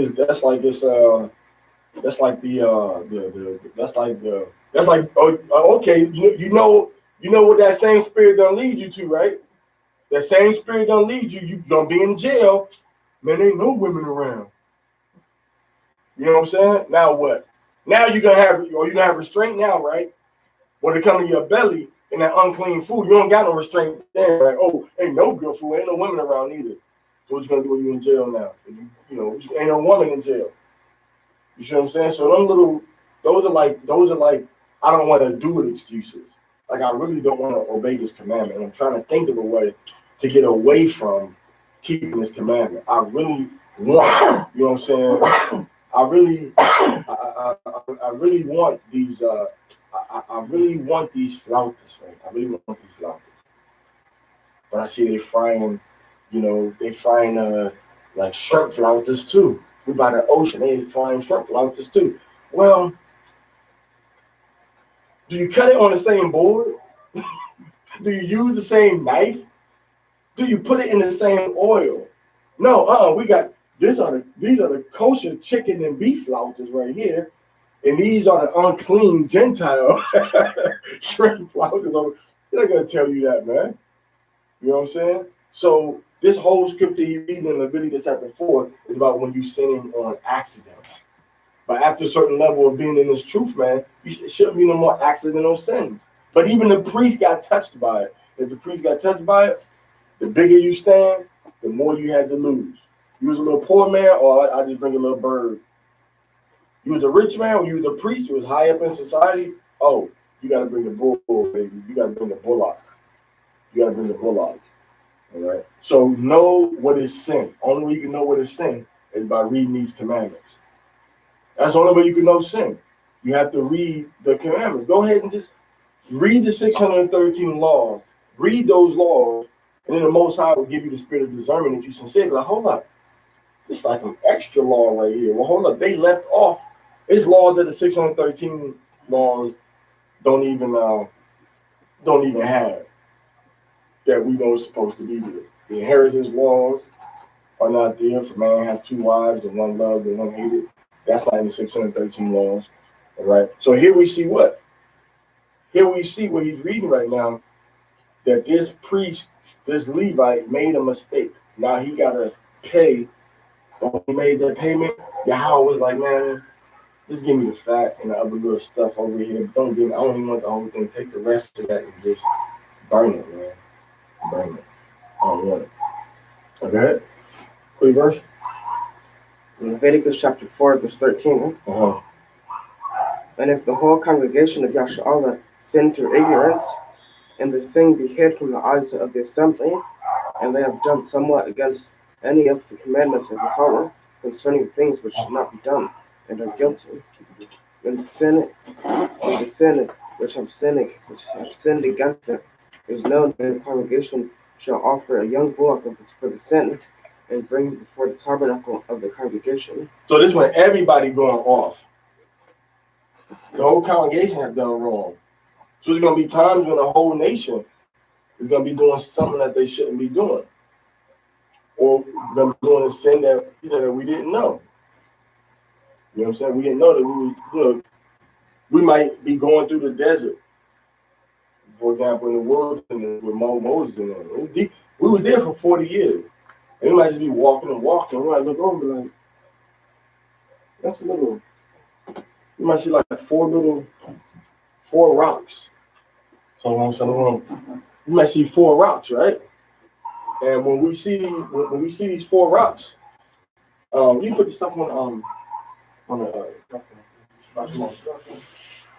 and we see these 4 things down there, on a rock. We'll be like, well, hold up. Then Midian, Jethro might tell us like, yo, it's a graveyard, man. And then we accidentally ran on through it. They're like, oh, man, we all got to repent. Now, that's like a sin through accident. You know what I'm saying? Or overseas, you got to especially watch it once we get over into Israel, man. Because they just take you all these places. Oh, yeah, this is, we be walking and walking. Oh, yeah, and over here, it was such a very, hold up, man, I don't want to be unclean for 7 days, man. I'm not going in there right there. You know what I'm saying? I'm not going inside this place to be unclean for 7 days, bro. Like, nah, I'm not going in there. You know what I'm saying? Then, so you have to know what's what. So constantly be thinking. 2 scriptures come to my mind. He that keep his mind stayed upon me, will I keep, and he that keep his mind stayed upon me will I keep in perfect peace. So we meditate in the Most High and keep in perfect peace. All right. Then the other scripture comes to mind is where it said that what's that scripture? Just escaped my mind. Keep your mind stayed upon me, I keep you in perfect peace. And then I can't think of the scripture. But he that keep his mind stayed upon me will I keep in perfect peace is the main scripture that came to mind. About when you walk in and you meditate. Oh, David, in your law do I meditate day and night. Psalms? Yes, yeah, David, yeah. So in Psalm, when we meditate in his law day and night, and we keep our mind stayed upon him in perfect peace, we cover it on Yahweh's side, and we cover it on the Most High side. So yeah, he said that when you can meditate on him and keep him in perfect peace, man. Keep your mind stayed upon him. All right. Was it 19, right? Psalms. Says, blessed are them that follow in the way, who walk in the law of the Lord. No, that's not the one. No,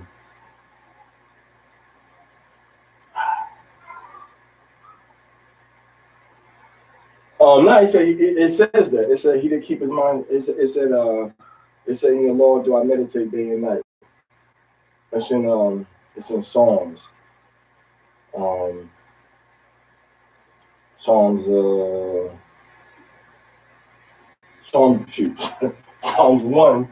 and 2. Yeah. Psalms 1 and 2, kind of. Psalms 1 and 2. Yeah, let me have them. Let me see right there. Yeah, Psalms 1 and 2. But his delight is in the law of Yahweh, and in his law doth he meditate day and night. That's Psalms 1 and 2. In Psalms 19:2. Day and night, day unto day uttereth speech, and night unto night showeth knowledge. Showeth knowledge. Okay, your sword. You got a digital sword. Take that thing into combat.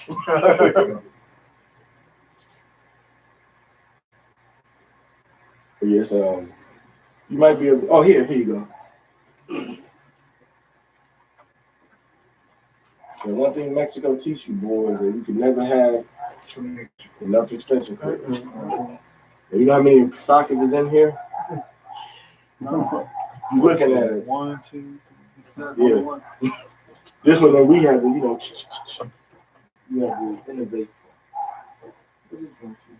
Oh, you need some more room with that? No, it's good. You need something for yours? No, I'm okay for it. Okay. Go ahead. Finish what verse you in? Leviticus chapter 4. Chapter 4, verse what? Verse 15. Here's a paper, you know. Paper pieces. 4:15, go ahead. And the elders of the congregation shall lay their hands upon the head of the bullock. Now, everybody saw what just happened, right? The sin was committed by everybody, but who's the one got to step forward and take responsibility? What he just said. With the elders. Read that again. And the elders of the congregation. So there's two levels. The priest is taking responsibility for everybody all the time. But then it's me, and then it's the priest. All right? It's me, the animal, the priest. All right? It's the priest, the animal, another priest. The high priest. So the high priest. Transfer, right? Yeah, you transfer the sins from. But then if it's all of y'all, then as the elder, then as the animal, then as the priest. So that's how Most High works in order. So that's showing you how what? What does this go back to? This links up right with what Peter said. Like perfect example of what Peter said. In 1 Peter chapter 5, 1 Peter chapter 5, verse 1 and 2. What's that say real quick? 1 Peter chapter 5, verse 1 and 2. And it says, the elders which are among you I extort, who am also an elder and a witness of the sufferings of Christ, and also a partaker of the glory that shall be revealed. Feed the flock of God. See that? So there we got that metaphor. We got that animal from the flock that's about to be. But what are we feeding it with now? The animal was fed with sin. So now it's got to die. Because we had to take the sin from ourselves and put it on the animal, so that animal was fed with sin. So now instead of feeding the animal with sin, which was the ignorance of the law, we got to feed the flock with what? With the knowledge of the law and the responsibility of the law, and we got to feed them with the expectations, of the law. So he said, feed the flock of Yahweh. Then no matter how small or how big the flock is, he said, feed the flock of Yahweh, which is among you, talking to the elders specifically, the Zequanium specifically. Go ahead. It says, taking oversight thereof. See, you're taking an oversight. So it's not like you can't tell me what to do. Yahweh commands through the Holy Spirit, through Peter, that you have to take the oversight. Right? I got something better for you, man. You got a double port or one single port? And that's a USB. Oh, it's You got a double port on the bottom? Oh, okay, I thought you. one. Little rectangle. I mean, oval. So he said, feed the flock of Yahweh, which is among you, taking the oversight thereof. That means there's somebody looking over what we're doing. Something that we're looking over what's going on, which is that elder. So he's taking the oversight thereof. Go ahead. Now listen to what he keeps saying, though. Go ahead. Not by constraint. Not by control. Like, man, come on, man. Come be an elder, bro. Be an elder, man. Won't you be an elder, man? Been in the truth like 40 years, man. You about to die. Do something before you die. So he said, not by constraint. Like, don't press nobody to do a job to be an elder. Go ahead. But willingly. But willingly. Because what's going to happen if they don't do it willingly? If they have, you look at their spirit, the Most High is going to tell you that it's a spirit that's going to come upon this person. Go ahead. It says, but willingly, not for filthy Luxury. Say filthy lucre, meaning you doing it because of what you can gain out of it. You constantly asking for money. You constantly asking, we need to do this, we need to do that, blah, blah, blah. You see what I'm saying? So he said, don't do it by constraint, but if you do it, don't do it by constraint, know about what? Know about filthy lucre. Lucre is when you just trying to get into it to abundance yourself for the abundance of what you can gain out of it, Shabath. What you can get out of it. That's the only way you want to help. You don't want to help somebody on the side of the road because they got a flat tire just to be nice. You want to help because maybe when I finish, I can ask them for 200 pesos. The Most High say, nah, you don't get no credit for that. You don't get no credit for that. So for filthy lucre, so there's leadership in Israel that's only doing what they're doing for filthy lucre, which is the metaphor for you ain't really in it for real. You in it for what you got to gain out of it, not for who you can really help. Some people really sincerely want to try to help people get into the kingdom of the Most High through the most basic and direct route possible, and that is Yahushua and the Torah. There's no other thing. You know what I'm saying? That's why you may ask them about, certain laws and stuff. They might be like, yeah, okay, that one. They ask about, well, what about Ruth? Like, oh, Ruth was a Moabite. Was she an Israelite Moabite? Was she an Israelite Moabite or Moabite? Like, I don't know. He's just a Moabite. Let's ask David when we get in the wilderness. Man, what was your grandmother? Why you asking my grandmother, man? You know what I'm saying? Why you asking me about my grandmother? So the scripture says, taking the oversight thereof, not by constraint nor filthy lucre, but of a what? But of a ready mind. Meaning what? Your mind is ready now. See, a lot of people aren't ready to be in leadership, aren't ready to oversee people. We almost finished it, Mario. Go ahead. And it's Ephesians 7:3. Neither. And this is the one. This is the one we're looking for that links right back up to here. Go ahead. Says neither as being lords over Yahweh's heritage. Neither being lords over Yahweh's heritage, like you just sit back, do for me. What did Paul say? Paul said, like, I'm like the father, and you are like the children.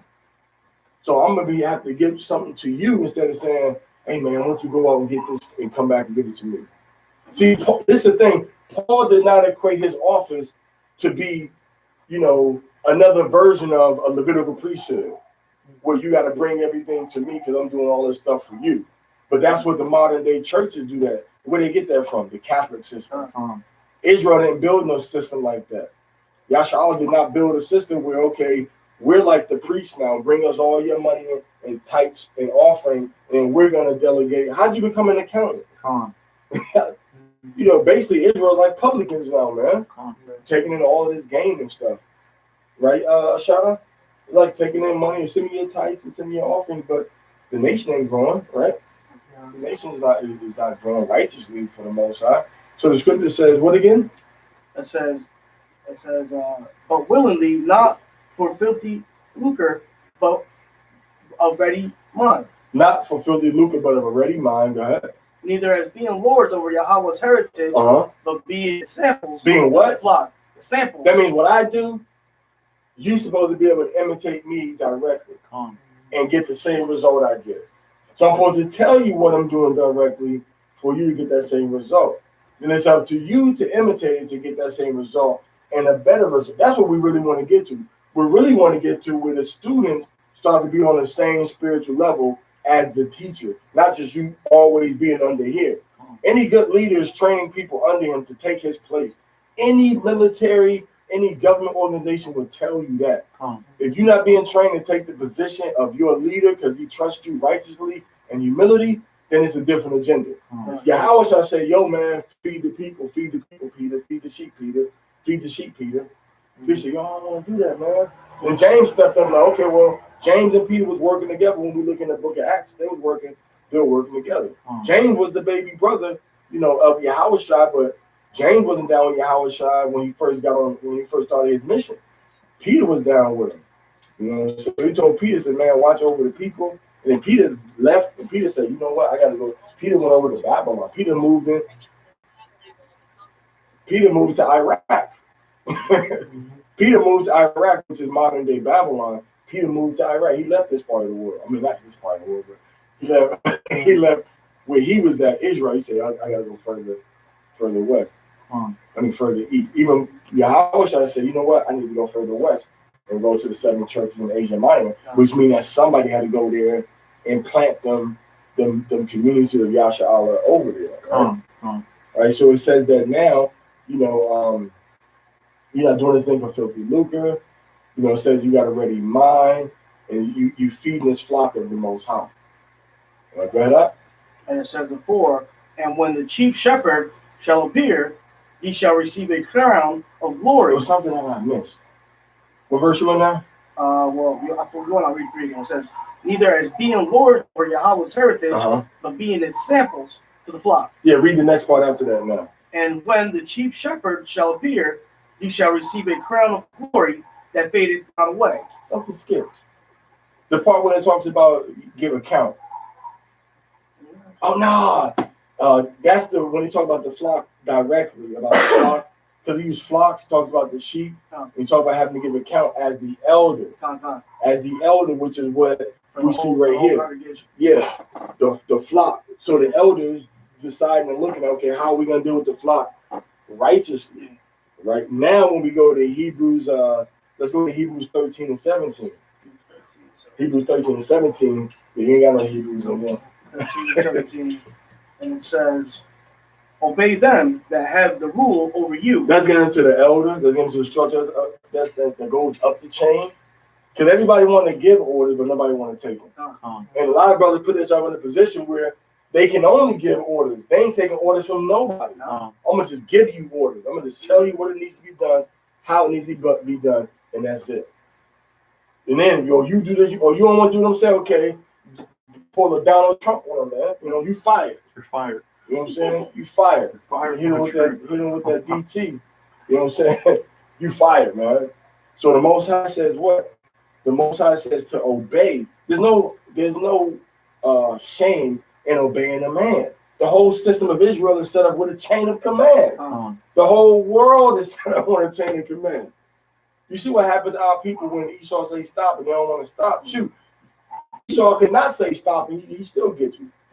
You go to the border and dudes say pull over. Don't pull over, see what's gonna happen. You're gonna be obedient. Don't pull over. And they know you see them. You're gonna see that brown truck roll from around the curve with like an M60 pointed at you. And they're gonna probably put their lights on, say stop. Keep on going.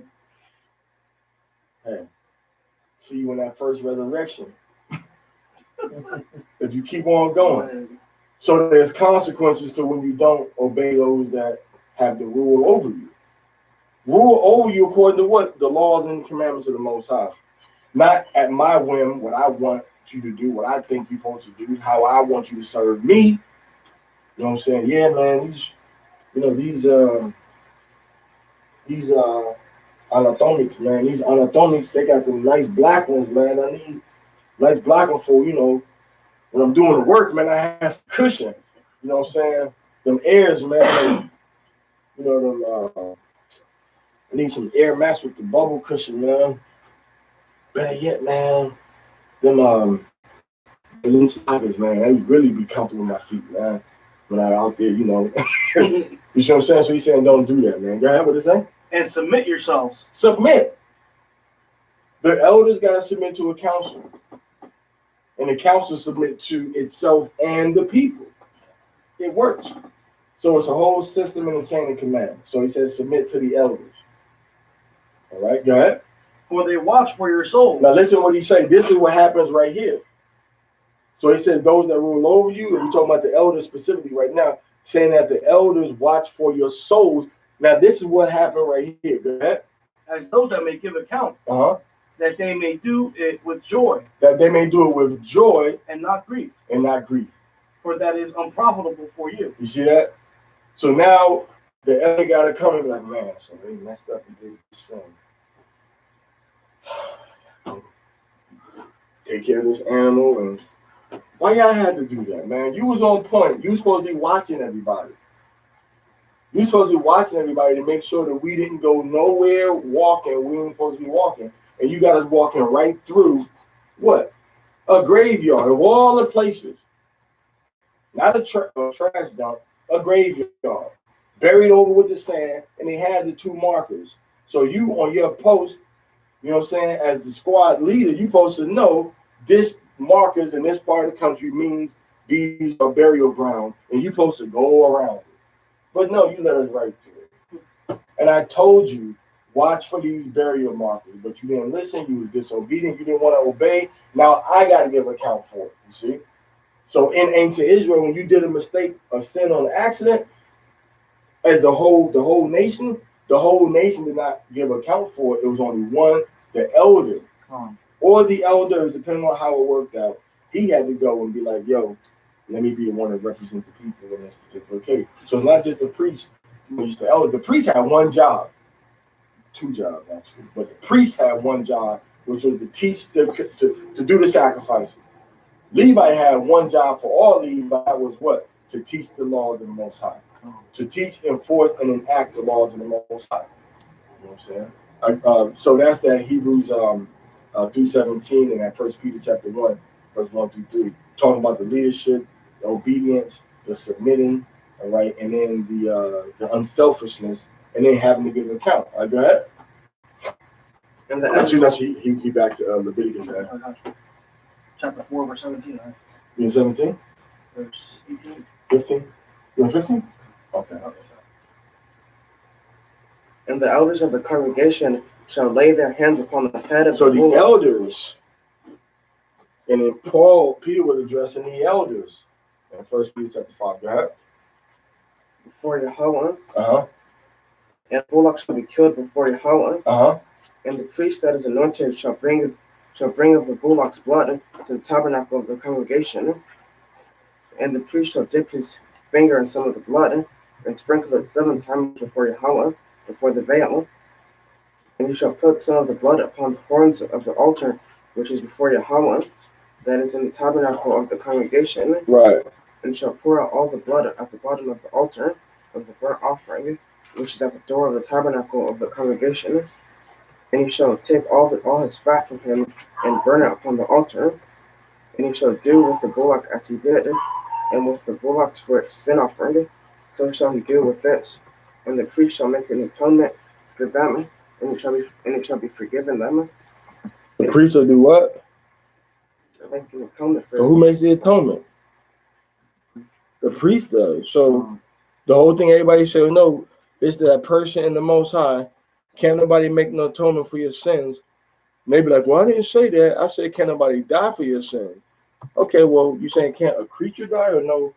A sheep, goat, chicken, a can, but not a person. So a person. All right. But we see now that you got two intermediaries now. You got me, and then you got me who did wrong, and all of us, and then you have the elders, then you have this one animal, then you have the priest, you got the Most High. That's 1, 2, 3. That's 1, 2, 3, 4, 5 different individuals, 5 different entities involved. So that whole concept to try to use that as a reason why Yahushua can't be the Messiah and the Savior is like illogical. Because we see that same, if this was the Most High would have said, every man that sins, he shall offer his sacrifice to me himself at the temple by his own hand, and he shall pour the blood out around the altar. But the Most High got a whole system where you got to go through a certain level of purification from sin and be anointed. And that's what happened with Yahushua. He went through a certain level of purification from sin and didn't sin and was in the wilderness without doing nothing wrong. And he lived his whole life without going against the commandments of Yahweh. And that's why he's the high priest. But he was already prophesied from the beginning, man. I mean, you can see that. Once you start looking at everything, the whole Torah, man, you can see Yahushua even within the constellations, man. You can see Yahushua in the constellations. So would you say that he was reincarnated multiple times? I want to say that. I won't go so far as to say that. It's possible, but I think that Yahushua's role was so.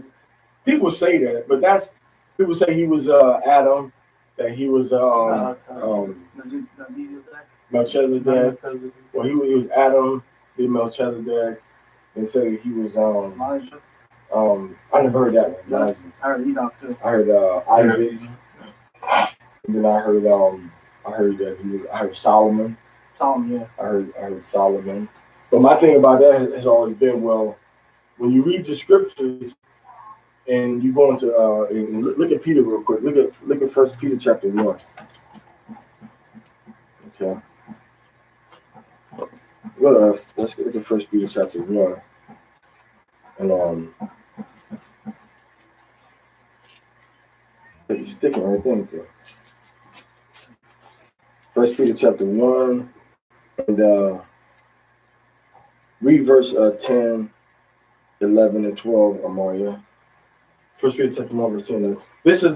This is what makes me wonder about the whole thing about Yahweh coming back and forth to different bodies over time. Read that.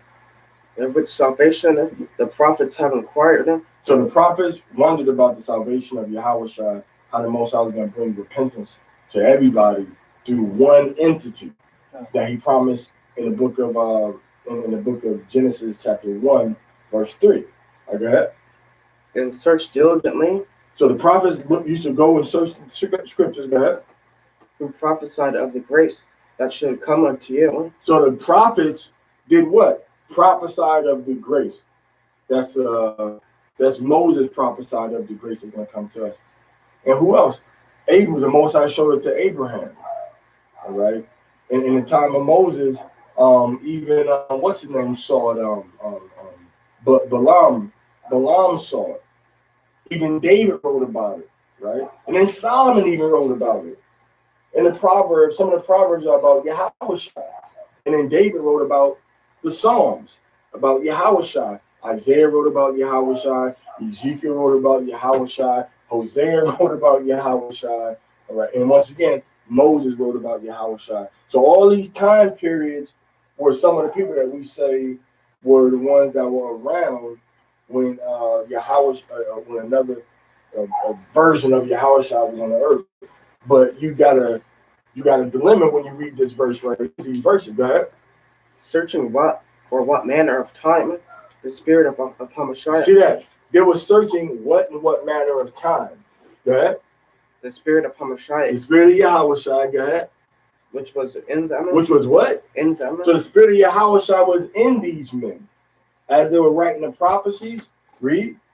Did signify when it testified beforehand the suffering of Yahweh. So the spirit of Yahweh came into the prophets when they were writing about him. That was actually Yahweh coming in the spiritual, from the spiritual realm to them and occupying that space that they were in and moving their hand to write these different prophecies. So Isaiah wrote Isaiah 52 and 53. It was Yahweh that was writing it. Sometimes you read the scriptures, man, it'll say he, but then it'll say I. It'll say I, and then it'll go back to he. Like Yahweh was really feeling what was you know what I'm saying, it's almost like you telling somebody a story, like, yeah, man, you know, I got a friend, man, and my friend, man, he going through this problem, you know, toward the end, you're like, yeah, man, but what I should do, man, because this thing is eating me up, man, you know. And you're like, well, what? I thought you said it was your friend. Yeah, man, it's eating me up how to help my friend, man, you know. I don't know how I should help him. You know what I'm saying? What you about to say, Al? No, I was just looking at Daniel 7.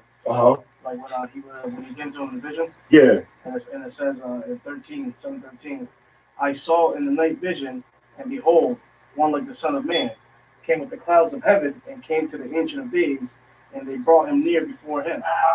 And there was given him dominion and glory and a kingdom, that all people, nations, and languages serve him.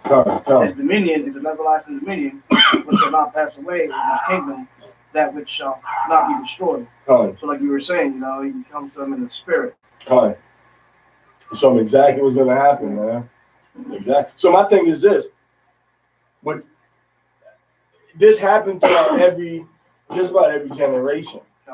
So Yahweh wouldn't have had to come to them, or could he have come to them if he was already walking among them. You know what I'm saying? Yeah. He was already there. So that's like one of the things that I have about.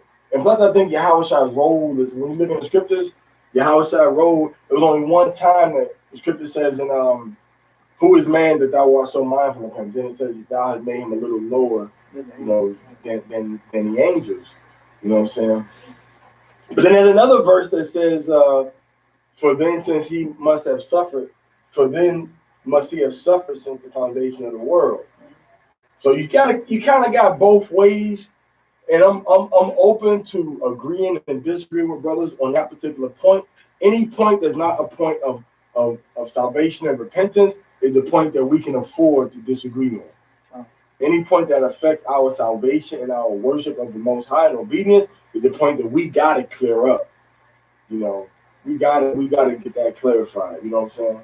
So as we grow in the truth, you know, we get more mature in what and how much I want to, like shrimp. Okay, we say we can't. It don't have fins and scales and it's in the water, bro. We can't eat it, man.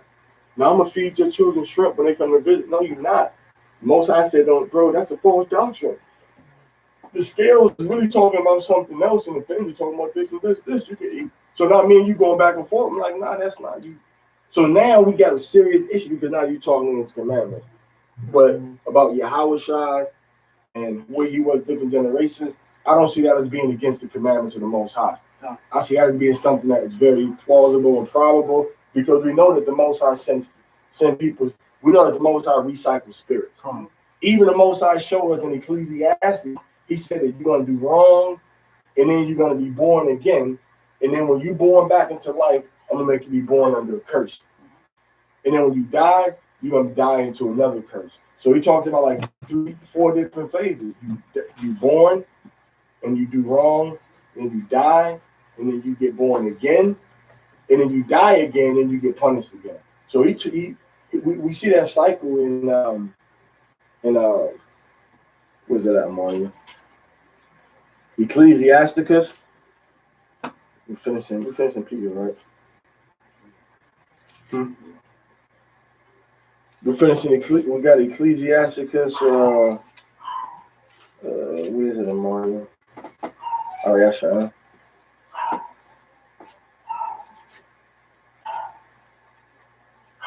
Si sientes cansado, hay que levantarte.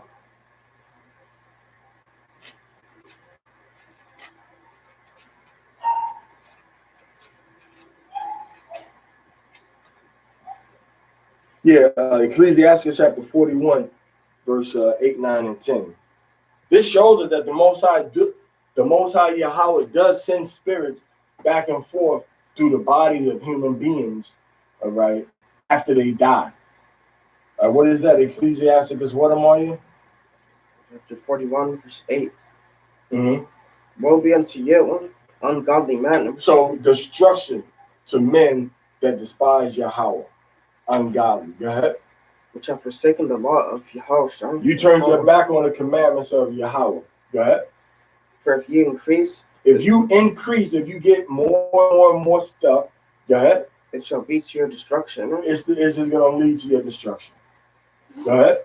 And if ye be born, if you are what?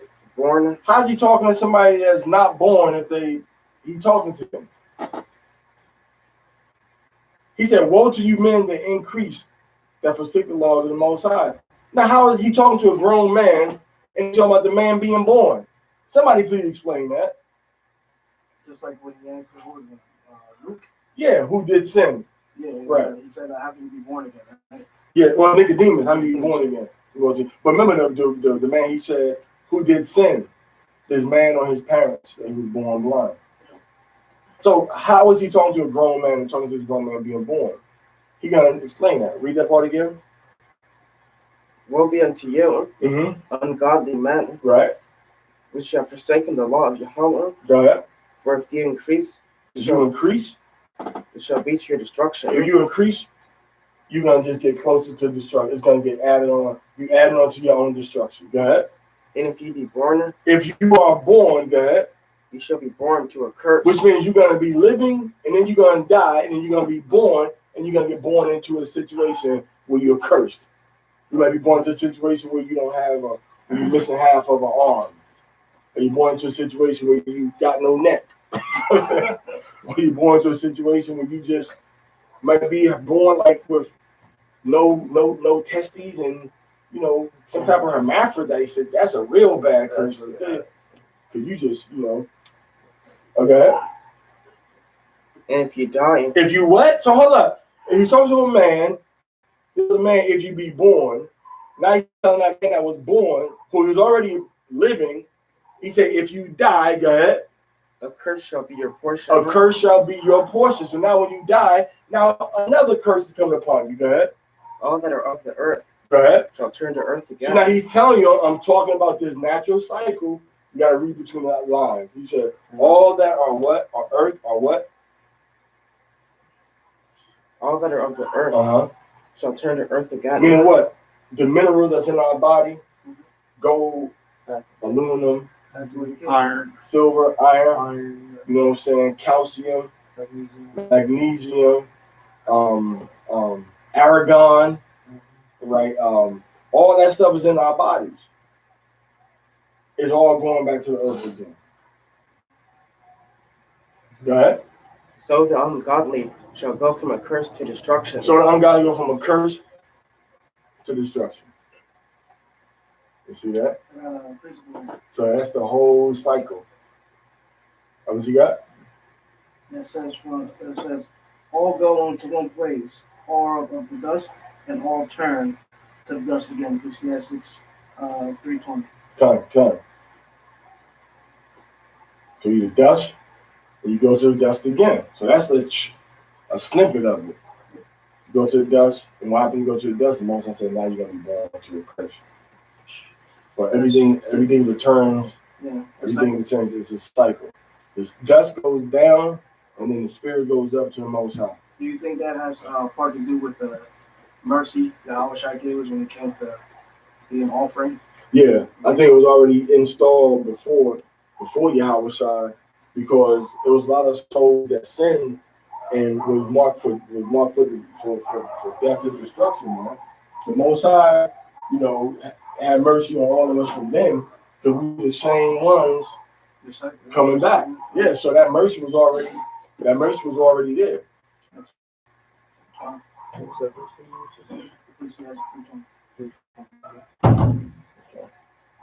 right, let's go back to the law, Mario. Right.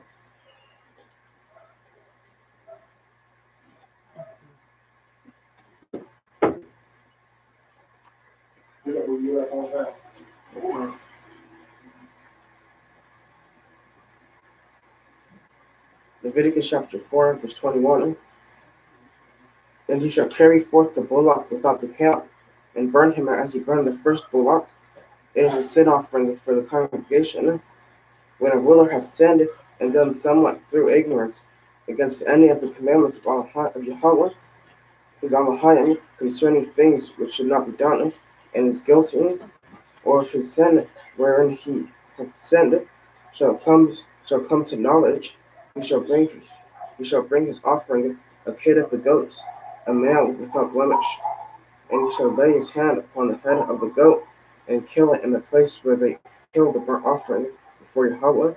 It is a sin offering, and the priest shall take of the blood of the sin offering with his finger, and put it upon the horns of the altar of burnt offering, and shall pour out his blood at the bottom of the altar of the burnt offering. He shall burn all of the fat of the altar as the fat of the sacrifice of peace offerings, and the priest shall make an atonement for him as concerning his sin. It shall be forgiven him. And if anyone of the common people sin through ignorance, while he doeth somewhat against any of the commandments of Yahweh, concerning things which ought not to be done, and be guilty, or if his sin which he hath sinned come to his knowledge, then he shall bring of his offering a kid of the goats, a female without blemish, for his sin which he hath sinned, and he shall lay his hand upon the head of the sin offering, and slay the sin offering in the place of the burnt offering. And the priest shall take of the blood thereof with his finger, and shall put it upon the horns of the altar of the burnt offering, and you shall pour out all the blood thereof at the bottom of the altar. It's that blood again. And you shall take away all the fat thereof, as the fat is taken away from off the sacrifice of the peace offerings. And the priest shall burn it upon the altar for a sweet savor unto Yahweh. And the priest shall make an atonement for him, and it shall be forgiven him. Mm-hmm. And if you bring a lamb for a sin offering, you shall bring it a female without blemish. And you shall lay his hand upon the head of the sin offering, and slay it for a sin offering. And this is all when somebody sins on accident. But they sin, but they didn't know that they were sinning before they did it. Right? In the place where they kill the burnt offering, and the priest shall take of the blood of the sin offering with his finger, and put it upon the horns of the altar of burnt offering, and shall pour out all the blood thereof at the bottom of the altar. And you shall take away all the fat thereof, as the fat of the lamb is taken away from the sacrifice of peace offerings. And the priest. And when you read this, man, it seems like, but hey, this is part of the law. I remember they used to do that when I was in church. I used to fall asleep. This is, but they understand that when these things were written, giving instructions to let you know how to make stuff right with the Most High. So it was like really necessary to understand and know, because now when you came to the temple, now you got to take your little, man, I didn't know that had, you could be traveling to some place and you could do a sin that you on accident. Now when you get back home, you got to go and do all these things. And the priest's going to be like, yo, man, you 20, 30, 20 years old, you don't know what to do, man? You don't study Torah?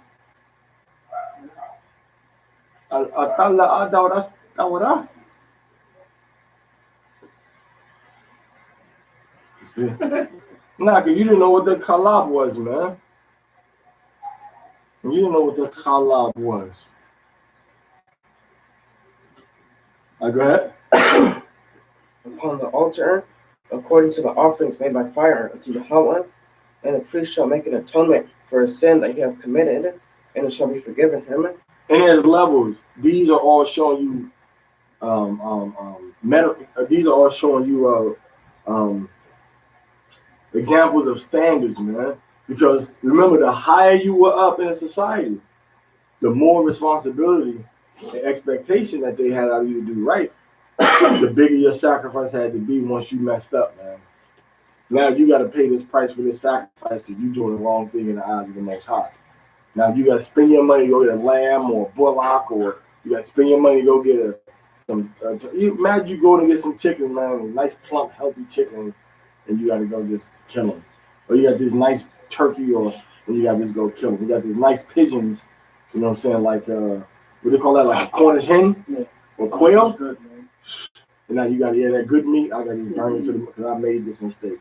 So now you really keep yourself on point with doing the right thing that the Most High said to do. So you don't got to go through all this extra stuff now, man. You know what I'm saying? You don't got to go through all this extra stuff. Go ahead. Kala Shara, the body of Yahweh, not Isha, not Shemad. All that Yahweh said. All that Yahweh said. What we do it here. What we do in here. Right, so that's on the file.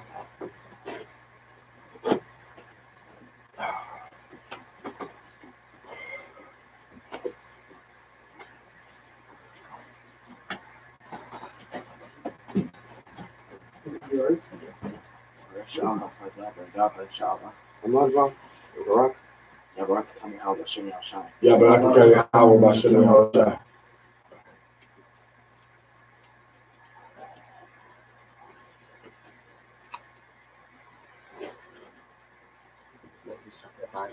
It says Leviticus chapter 5, verses. Well, I mean, you gotta keep on going. See, 19, 1, 2, 3, 4, 5, 6, 7, 8.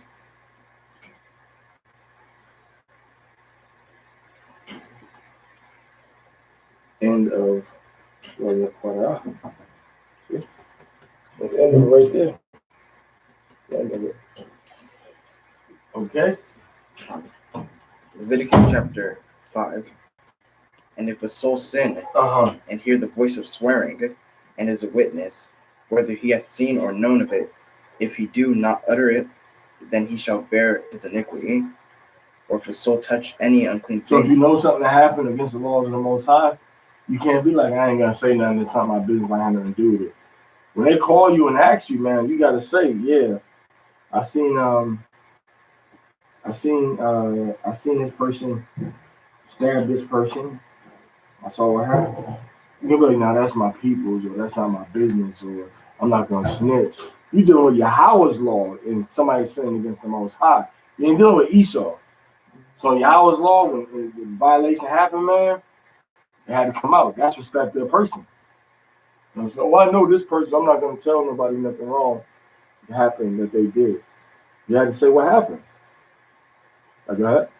Or if a soul touch any unclean thing, whether it be a carcass of an unclean beast, or a carcass of an unclean cattle, or the carcass of unclean creeping things, and if it be hidden from him, he also shall be unclean and guilty. Or if he touch the uncleanness of a man, whatsoever uncleanness it be, that a man shall be defiled withal, and it be hid from him, when he knoweth of it, then he shall be guilty. Right. Or if a soul swear, which means now you touch an unclean animal some kind of way. You can be in the store, man, and be like, man, what kind of shoes are these? Like, well, those are don't get the whole word. Those are alligator. Oh man, I ain't supposed to be touching no dead alligator skins. I got it. Or if a soul swear, pronouncing with his lips to do evil or to do good. Evil means something that's gonna take away. You know, not nothing that I promise I'm gonna go and worship another God. You ain't supposed to do that. You know, evil just means something that's gonna be negatively affecting you or somebody else. You know what I'm saying? Like, okay, well, if this will happen, man, I'm gonna take I'll take all her garments and give them to you. And take it away from you and give them to this person over here. That's the type of evil or negative but it's talking about not evil like you going against the commandments of the Most High. But it's something that's not perceived in normal circumstances as being something positive and beautiful. Like that?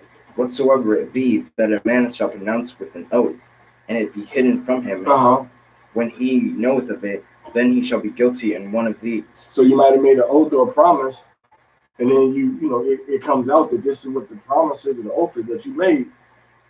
You might have forgotten about it, and then it comes out, that. And it shall be when he shall be guilty in one of these things, that he shall confess that he hath sinned in that thing, and he shall bring his trespass offering unto Yahweh for his sin which he hath sinned, a female from the flock, a lamb of the kid of goats, for a sin offering, and the priest shall make an atonement for him concerning his sin. And if he be not able to bring the lamb, then he shall bring for his trespass which he hath committed 2 turtle doves or 2 young pigeons unto Yahweh, one for a sin offering and the other for a burnt offering. And he shall bring them unto the priest, who shall offer that which is for the sin offering first, and bring off his head from his neck, but shall not divide it asunder. And he shall sprinkle of the blood of the that word ring is like crack his neck. So you just took it and crack the bird. But don't cut it off, right? Yeah, you don't cut it off. You gotta cut it like on the front, right here, so that the blood could drain out.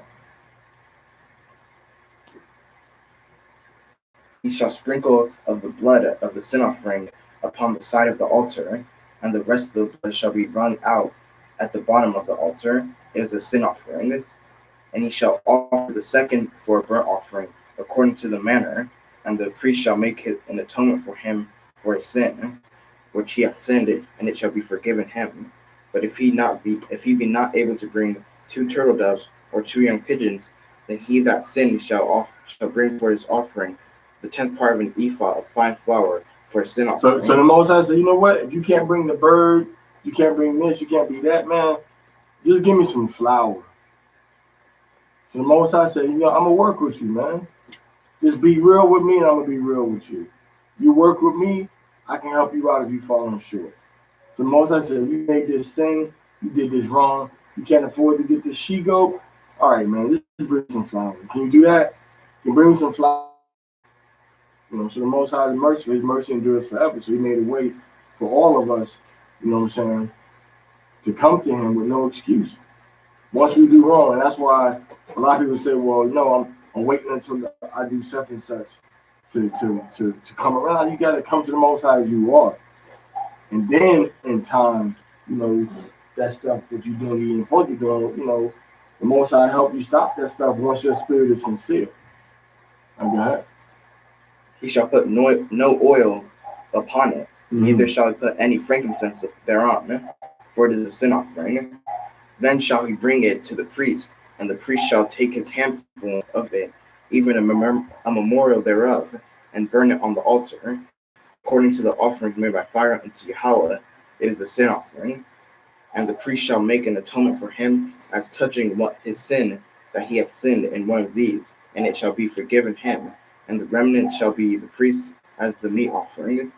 And Yahweh spake unto Moshe, saying, if a soul commit a trespass, Verse 1? verse 15, and sin through ignorance in the holy things of Yahweh, then he shall bring for his trespass unto Yahweh a ram without blemish of the flocks, with thy estimation by shekels of silver, after the shekel of the sanctuary, for a trespass offering. And he shall make amends for the harm that he hath done in the holy thing, and shall add the fifth part thereto, and give it unto the priest. And the priest shall make an atonement for him. That's 20%. So you do that wrong, you got to pay for whatever it was that happened wrong, that had a monetary value, and then you got to put 20% on top of that. So 20% on top of that. Yeah. And the priest shall make an atonement for him with the ram of the trespass offering, and it shall be forgiven him. And if a soul sin and commit any of these things which are forbidden to be done by the commandments of Yahweh, though he wist it not, I mean, he didn't know.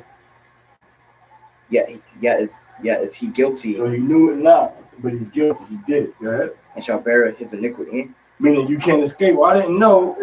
Ignorance was no excuse. You still had to make a sacrifice for it. You can't be like, well, I didn't know. See, the Most High had a perfect system. It wouldn't have been a perfect system if you said, well, you didn't know, okay, you good, you get off scot-free. No, you didn't know, okay, well, I still want to offer. It was a perfect system.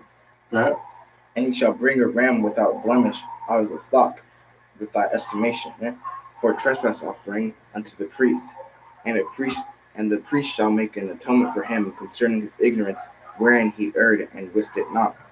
And it shall be forgiven him. Mm-hmm. It is a trespass offering. He has certainly trespassed against Yahweh. Okay. Kal Shirah, Devar Yahweh, Na'isha, Wanashemai. All that Yahweh said. Leviticus chapter. Now, if you got a King James Bible, we usually read from the Hebrew, but you got a King James. Is that the Hebrew? There's a King James with the Parashah. Is that the King James? Verses chapter 5 is going to be chapter 6, verse 1 through 7. In Leviticus? Mm-hmm. Chapter 6 is going to, in the Hebrew, is chapter 5 through 20, verse 27, 1 through 27. And the King James is chapter 5, verse 1 through 19. Then it goes into chapter 6, verse 1 through 7. So the King James, the Hebrew version, they stopped at verse 26. And then King James then came and said, well, let's stop the chapter up here at verse 19. And then let's start chapter 6 at verse 20. Okay, so 1 through 7 is 20 through 26. Correct, exactly. 1 through 7 is 20 through 26. They still in Leviticus, right? Correct. Leviticus 6. Well, if you got a Hebrew, you got a King James Bible, it's going to be chapter 6, 1 through 7. verse 1 through 7. That's why it's good to get that blue Bible over there. Because that's how all of our Bibles were set up. Well, how'd you get that? Where'd you get that? Online. We can have some people print them once. On eBay? Well, it'd be better just get them. Get them on eBay or somewhere. This is a We get them kumash. printed so we can make copies. Yeah, you can print it here or over in like Turkey or I want to buy one. really. Yeah. I know they got them. But what's it, the stone Let me edition? see. Yeah, the Stone Edition is this the one. It's like what, like 30? I found them for like 30. Oh yeah. Yeah, I didn't have the money to get them all. Oh, so they got like different. This is like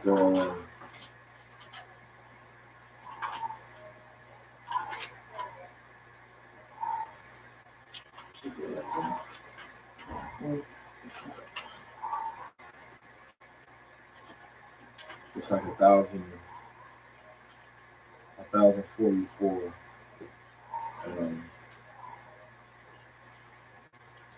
1,044 pages. So you got to put it up.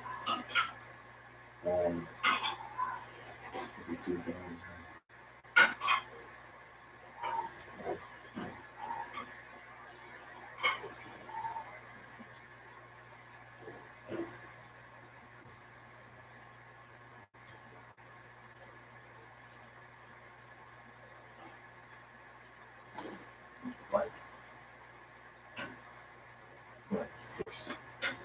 Like $6. Put this whole book up. And it's got to be covered down here for yeah. So wait, how much per page? Oh, it's like what, 5 cents a page? Nah, it's like 1.5 cents. Just for one side though, right? Yeah. So That- for a full page it would be like 3 cents. Yeah. We should invest in some of those. Yeah. So that has everything right there. You got the Hebrew and you got the Torah reading. Then after the Torah reading, it goes right into 1 Samuel 15. Because everything is standardized. We standardized everything like more than 2,000 years ago. The Torah reading, then the reading from the prophets. Oh, and that comes like right after it. Yeah, right after it. The Stone Edition, you got to go to another part of the book. Oh yeah. But right there, it's like right after it. But what we could do really is you can include like the New Testament, so-called New Testament, in there also at the end.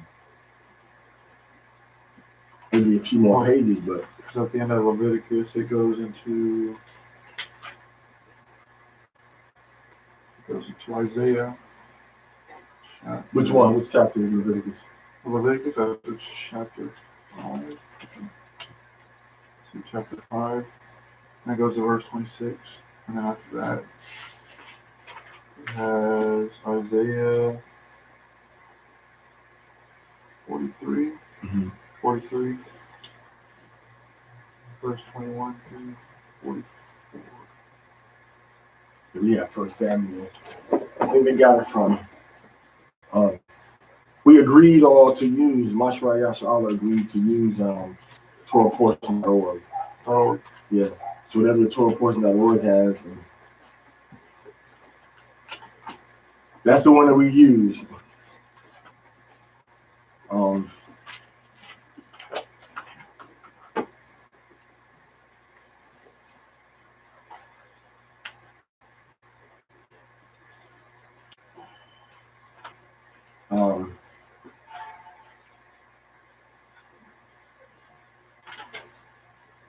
Leviticus now, right? Leviticus 617. trying to find the Bo Yisrael.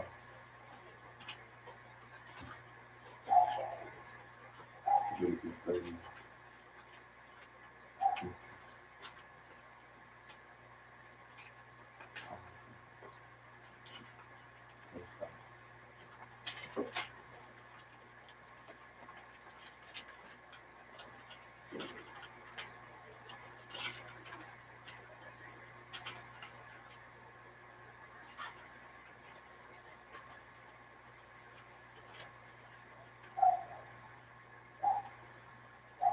this one, right? Nah, that's the one I be using. But I mean, it doesn't hit this say Leviticus 5 through 26. seventh portion. And what there for the half time. It's a little slow movement.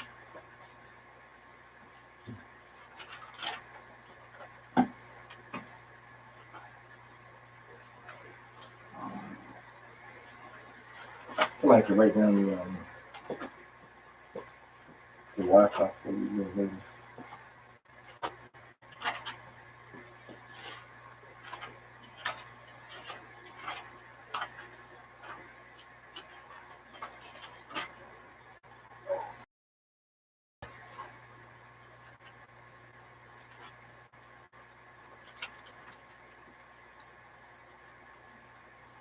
Yeah, it says Isaiah 42 on here too. I don't know why they did 1Samuel.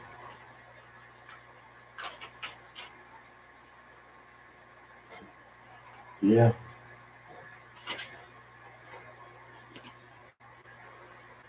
Once you have this though, it's at least an effort that it standardizes the readings and then the Haftarah and then the Torah. The Haftarah is the portion outside the Torah that complements whatever Torah reading. It's the same theme. You know what I'm saying? What verse one? Chapter 6, verse 1. Okay, go ahead. Leviticus chapter 6, verse 1. And Yahweh spake unto Moshe, saying, if a soul sin, commit his trespass against Yahweh, and lie unto his neighbor, and that which was delivered him to keep. Oh, now you lying about something somebody gave you to keep, to protect and preserve. So I go from you sinning through accident, now you sinning through accident through something that the Most High told you to guard. You take it away from So I'm sinning on accident against something that Yahweh told me to guard. And now I'm doing the exact opposite of that. I'm sinning on purpose against something that not Yahweh but another man gave me to guard for him. You see that? So go hand in hand. You know what I'm saying? You know how you be like, somebody might owe you something and they go through a drive-through window or something, they might have $5 something. Now, this is my $5, man. Now you owe me this. You can't do that. I don't want to say unfortunately, but you can't just bully somebody into making them pay a debt that they owe you. You know what I'm saying? Now we had a right to system. You could go before the judge. Oh, you owe me this money. He ain't trying to give it to me. Or you can do that, or you can take that Paul route in the 1 Corinthians chapter 7 and just be defrauded and suffer wrong. You know what I'm saying? Now that's gonna give you the highest spiritual level from the Most High. You know what I'm saying? Go ahead.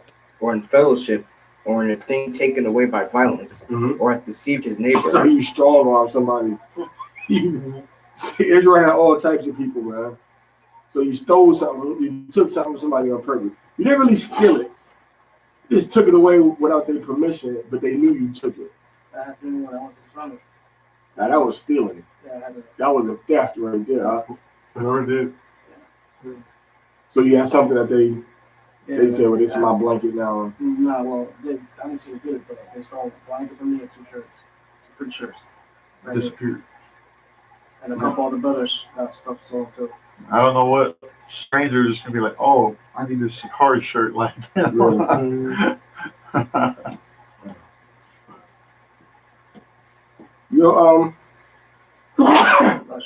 What? Can you distinguish it from the other ones? Yeah. What was unique about yours? Mine is it's from somebody that's in the camp. It has a Hebrew Israelite, the H and I, Hebrew Israelite schooling code, and then it had a border of purple with the little Israelite on it. That's gonna be hard to hide. Yeah. You gonna say somebody's video.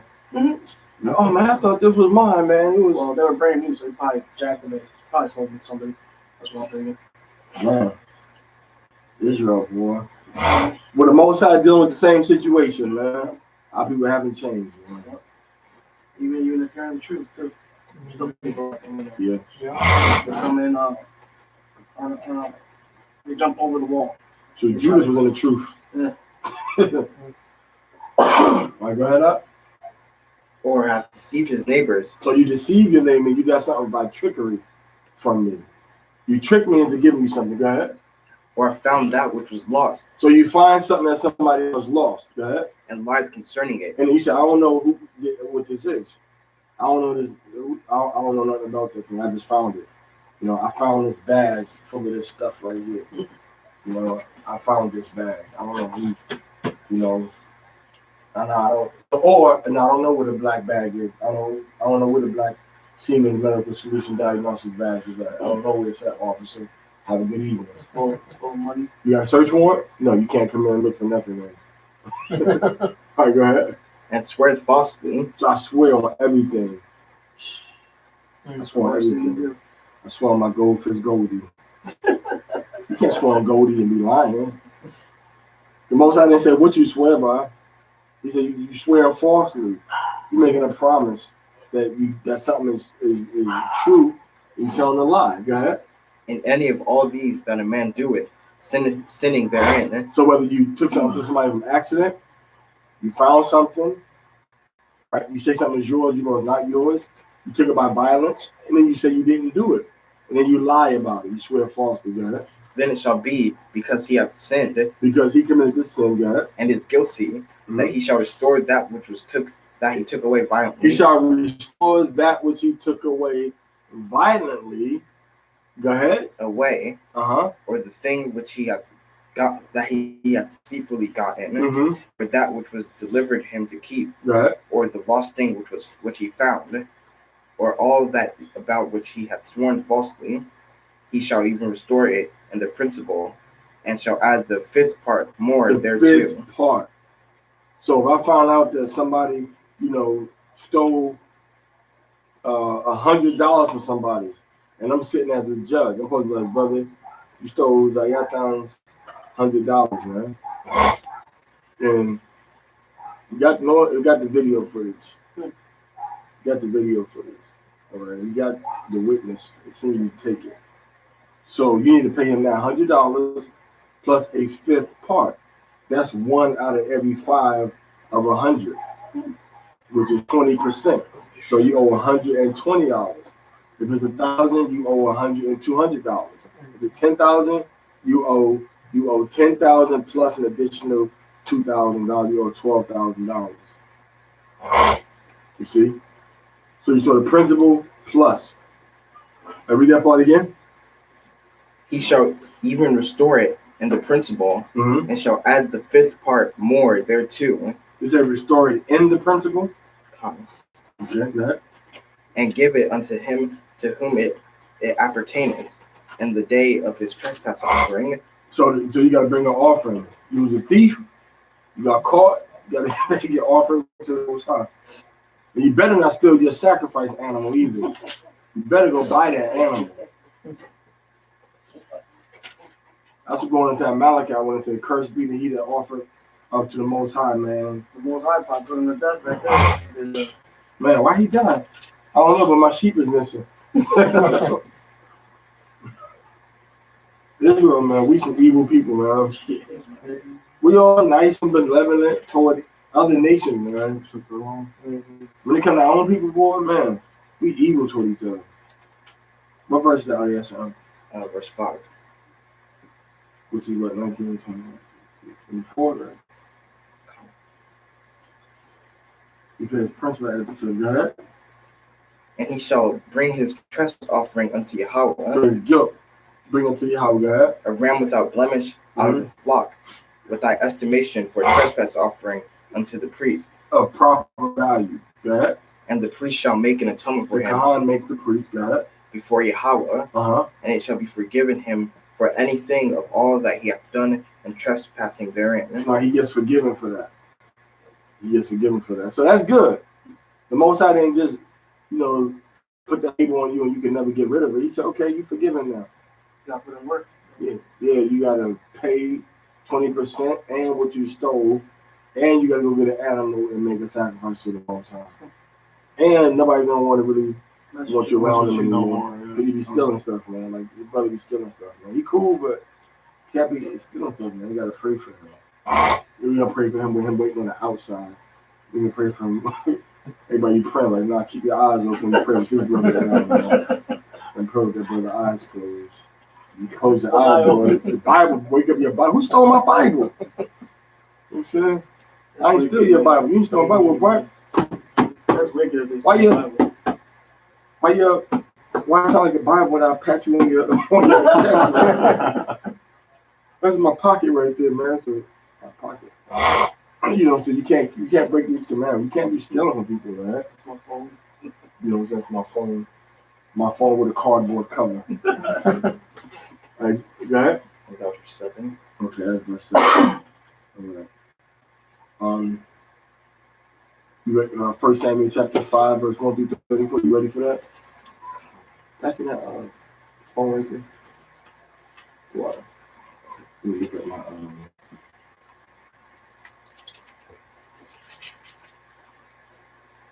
Did somebody open the gate? Yeah, no, what's your name? Your riveted. She had a key.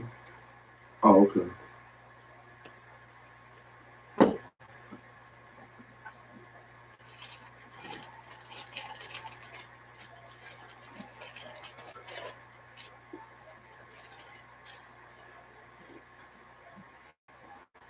First Samuel chapter 15, verse 1 through 34. Samuel also said unto Saul, Yahweh sent me to anoint thee to be king over his people, over Yashar'allah. Now therefore hearken thou unto the voice of the words of Yahweh. Thus saith Yahweh of hosts, I remember that which Amalek did to Yashar'allah, how he laid wait for him in the way, when he came up from Egypt. Now go and smite Amalek, and utterly destroy all that they have, and spare them not, but slay both man and woman, infant and suckling, ox and sheep, camel and ass. And Saul gathered the people together, and numbered them in Telaim 200,000 footmen, and 10,000 men of Judah. Now this is Saul, right? Come. Right. And Saul came to a city of Amalek, and laid wait in the valley. And Saul said unto the Kenites. Now this is the contrast. This links up with what we read in who was following last night when we went into Ecclesiastes chapter 35, verse 1 through 5. Remember we read about how the Most High, he don't want all this extra stuff. He wants you to obey him. And this is when we get into what? That all of this stuff you're trying to sacrifice to the Most High. If you're doing it out of disobedience, he don't want it.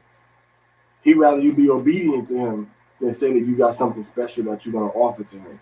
Or feeling like you're being made to Yeah. Yeah, he wants you to be voluntary. What you call it? Be cheerful about giving for him. And then, like the one scripture said, not by filthy lucre, talking about leadership. You know what I'm saying? So not somebody trying to make you do something. Go ahead.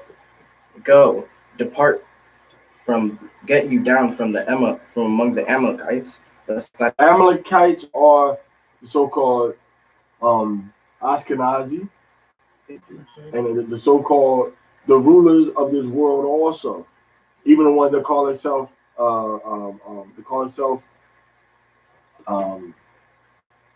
Russian Orthodox. They call themselves Anglican, all right? Putin, all right, or Putin, whatever. Putin, and Putin. like spitting. Yeah, Putin. And Putin and Elizabeth, the King of Spain. All of them people, those are all the children of Amalek. Because Amalek is the ruler over all the nations. They tell us that in Numbers chapter 23. No, Numbers 24, which says Amalek was the head of the nations. Amalek is the ruler and the king of all the nations, man. Amalek rules the earth. He didn't just step down and go, okay, now I'm going to let a different family of Esau rule in my place.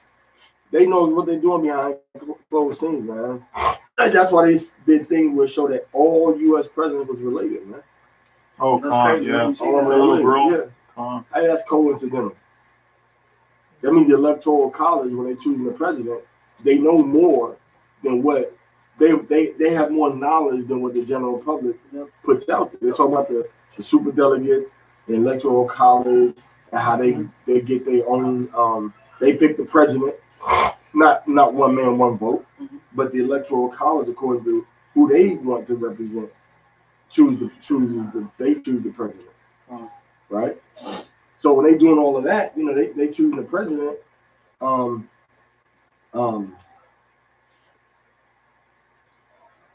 The people that they choose, man, are the ones that they say are gonna be put into the power. But how can they know who to put in power if they don't know who are the ones that's in that same bloodline? You see that? So only people from this one bloodline are running for president. That's what you saying. But everybody that's from that bloodline are the same ones that win the presidency. You see what I'm saying? You follow me? Hmm? So you and this family of people, and only people from this family of people win the presidency. Come on, man. You can't see that's a hotel. I don't know what the problem is. Everybody from that family wins the presidency. It's a free democracy. Yes, it's free for you to spend your gas to go to the polls. Free meaning you don't got to pay to do it. But you like with all because your taxes and stuff. The point of conspiracy theorists. Yeah. That little girl did it. Yeah. The little girl, what was she in middle school or something, right? They shut her down. Oh yeah, you need to do a project in Alaska. Do a science project on, you know, ice depth in Antarctica. You know, so go ahead. And Saul said unto the Kenites, Go, depart, get you down from among the Amalekites, lest I destroy you with them. For you showed kindness to all the children of Yashar'allah when they came up out of Egypt. So the Kenites departed from among the Amalekites, and Saul smote the Amalekites. So he had a heart. He said, you know what? This is showing he wasn't totally ruthless. You know what? Y'all help the children of Israel. You know, go ahead before I kill y'all too. Didn't he say that? Go before I kill you too? You can imagine that conversation. But the Bible probably, you're a Kenite.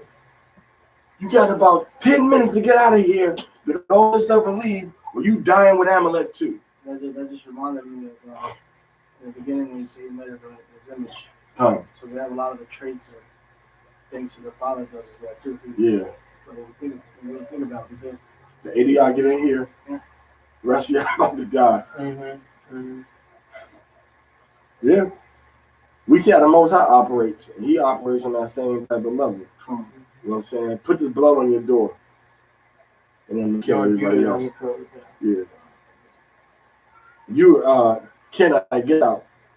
Kill everybody else. If you stay, you're gonna die with them. If you stay, you're gonna die. That's what he said. If you don't put this on your doorpost, you're gonna die. If you don't get your animals out the field before the hail falls down, they're gonna die. All right, go ahead. And Saul smote the Amalekites from Havilah until thou comest to Shur, that is over against Egypt. And he took Agag, king of the Amalekites, alive, and utterly destroyed all the people with the edge of the sword. Agag ended up being the ancestor of Haman, that tried to kill us during Esther's time period. All right. the king. Oh no, the king's the one that was in. The advisor, working under the king. his right hand man, Khan, about to kill him. But he comes from that family. He comes from Agag, man. That's the same family. That's the same family from that movie. What's it called? 300. Mm-hmm. What they called again? Oh yeah, Lacedaemonians. Yeah, what was the king called again? Leonidas. Leonidas. No, Leonidas. Xerxes of Persia. Yeah, Persia. That's in Persia, right? Xerxes the second. Yeah, they came through that line, right? Or that kingdom. Which one? The Persians. Yeah, Khan. Exactly. Matter of fact, it's the same. That's the same king. Yeah, he came after him. That's the same person. That's the same one. This one, not this one right here, but The one in the movie, Yeah. Xerxes. That's the one with Esther, Wait. I believe. So that, Oh no, I think it was one after him. That's what Karash. I think that's what Karash said. what was his name? The one during Esther. It's in the scriptures Artaxerxes. Oh, his Xerxes, yeah. Let's put Artaxerxes. It is him. A-R. Artaxerxes. It is Xerxes. A-R. Artaxerxes. Yeah, they used the short for the movie Xerxes. They put in Artaxerxes and then put what's it called? Persia the first. Yeah, that's him. First of Persia. Yep, that's him, bro. That was the Ephraim that played him too, you know, right? Oh, in the movie, yeah. Yeah. But you got to really look at the battles. But he was at what's that called? The hot gates, right? Yeah, the hot gates. Yeah, put in the hot gates. Battles he was in. where he brought all the animals from different nations to Yeah. the elephants from India and everything, all that. Egyptian revolt. Yep, it's him, bro. It's I'll definitely- put 300. That's crazy, right? How they put the biblical stuff in it. Yeah. And people don't even know it. They I think don't it's even just know it, people. man. Like the Bible is real deep. And like Sure. this, huh? Betrayal in the book of Ezra and Nehemiah. Yep. Mhm. That's nuts. But what about the other thing though? You were trying to see whether he was the one from 300 though. One Yeah. from the 300. Yeah, it was. Yeah. I think I looked. I believe it was, man, but I was going. No, wait. No, that was his son, Xerxes the second, I believe. Let me see. That's what it says. Checking.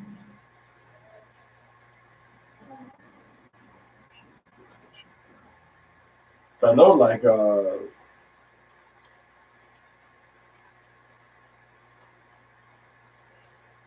300 it was. well, you should read my look it up. 1 chapter 15, verse 9. But Saul and the people spared Agag and the best of the sheep. So And see, we're gonna give these offerings. We're gonna save the king. Go ahead. and of the oxen, and of the fatlings, and the lambs, and all that was good, So they want to save all the good stuff. Go ahead. and would not utterly destroy them, but everything that was vile and refuse, that they destroyed utterly. So the good stuff he destroyed. I mean, good stuff he kept. The bad stuff he destroyed. Go ahead. Then came the word of Yahweh unto Samuel, saying, And the Most High. It repenteth me that I have set up Saul to be king, for he is turned back from following me. And That's not, like David, man. That's like what's his name? Remember Paul said, "I'm glad I ain't baptized none of y'all." You know what I'm saying? What was that? 1 Corinthians chapter 3. I'm glad I ain't baptized none of y'all, man. Artaxerxes is the son of Xerxes, which was the general and the Yeah. leader of the Persians in the Battle of Thermopylae. So Artaxerxes was his son. Was whose son? Xerxes the first, So which I was was the right. one. It was the second one. What do you mean? What do you mean? The one before and the second one. So the father was the before him. He was the son. Artaxerxes was the son. Artaxerxes was the son of the one who is in 300, or the Battle of Thermopylae. Oh, okay. So you're saying that Esther and everything took place after After the Battle of Thermopylae, Right. The fall of So the 300, then it was this. yeah. Or it was because this took place. So that's when he went and he took over Sparta. That was after he took over Sparta. He moved on to the next lands. Hold on. Greece.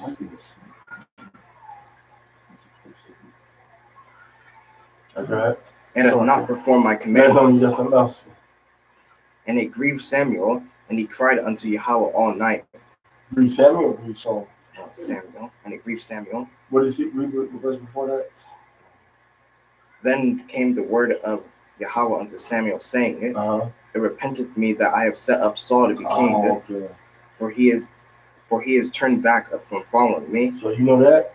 You see that he wasn't rejoicing, man. He was sad that the Most High was taking Saul out of power. He wasn't happy that the leadership was having problems and issues.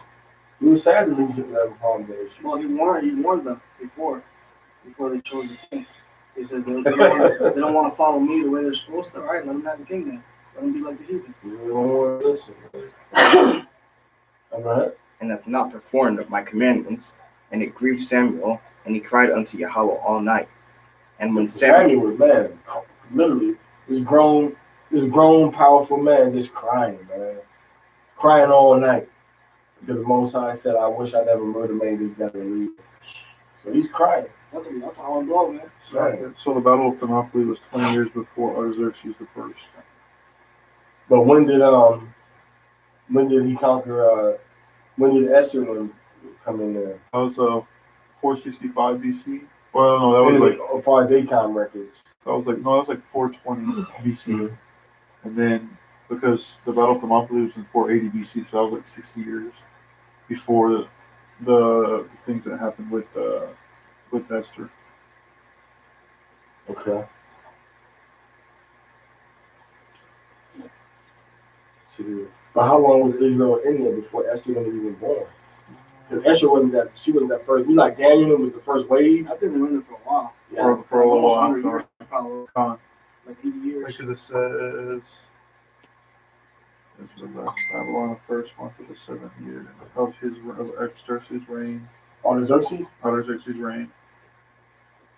They arrived in Jerusalem the first day of the month of the 7th year. So it was like a 10-month journey. I think so, yeah. And then it says, Jerusalem had begun under Cyrus, who had permitted the Let's go example. Judeans to be held captive to return to Jerusalem and rebuild the Solomon's temple It's like 100 years. in 538. So that's 100 years after the Battle of Thermopylae. Oh, 100 years before. But see, the Persian captivity and the Babylonian captivity, because this was taking place in Shushan. They read the book of Esther. But the Babylonian captivity, that wasn't in Shushan, was it? That was in Babylon proper. Yeah, That's probably a post reading. because study right there. it did mention. So it might not be Artaxerxes, it might just be Xerxes the first.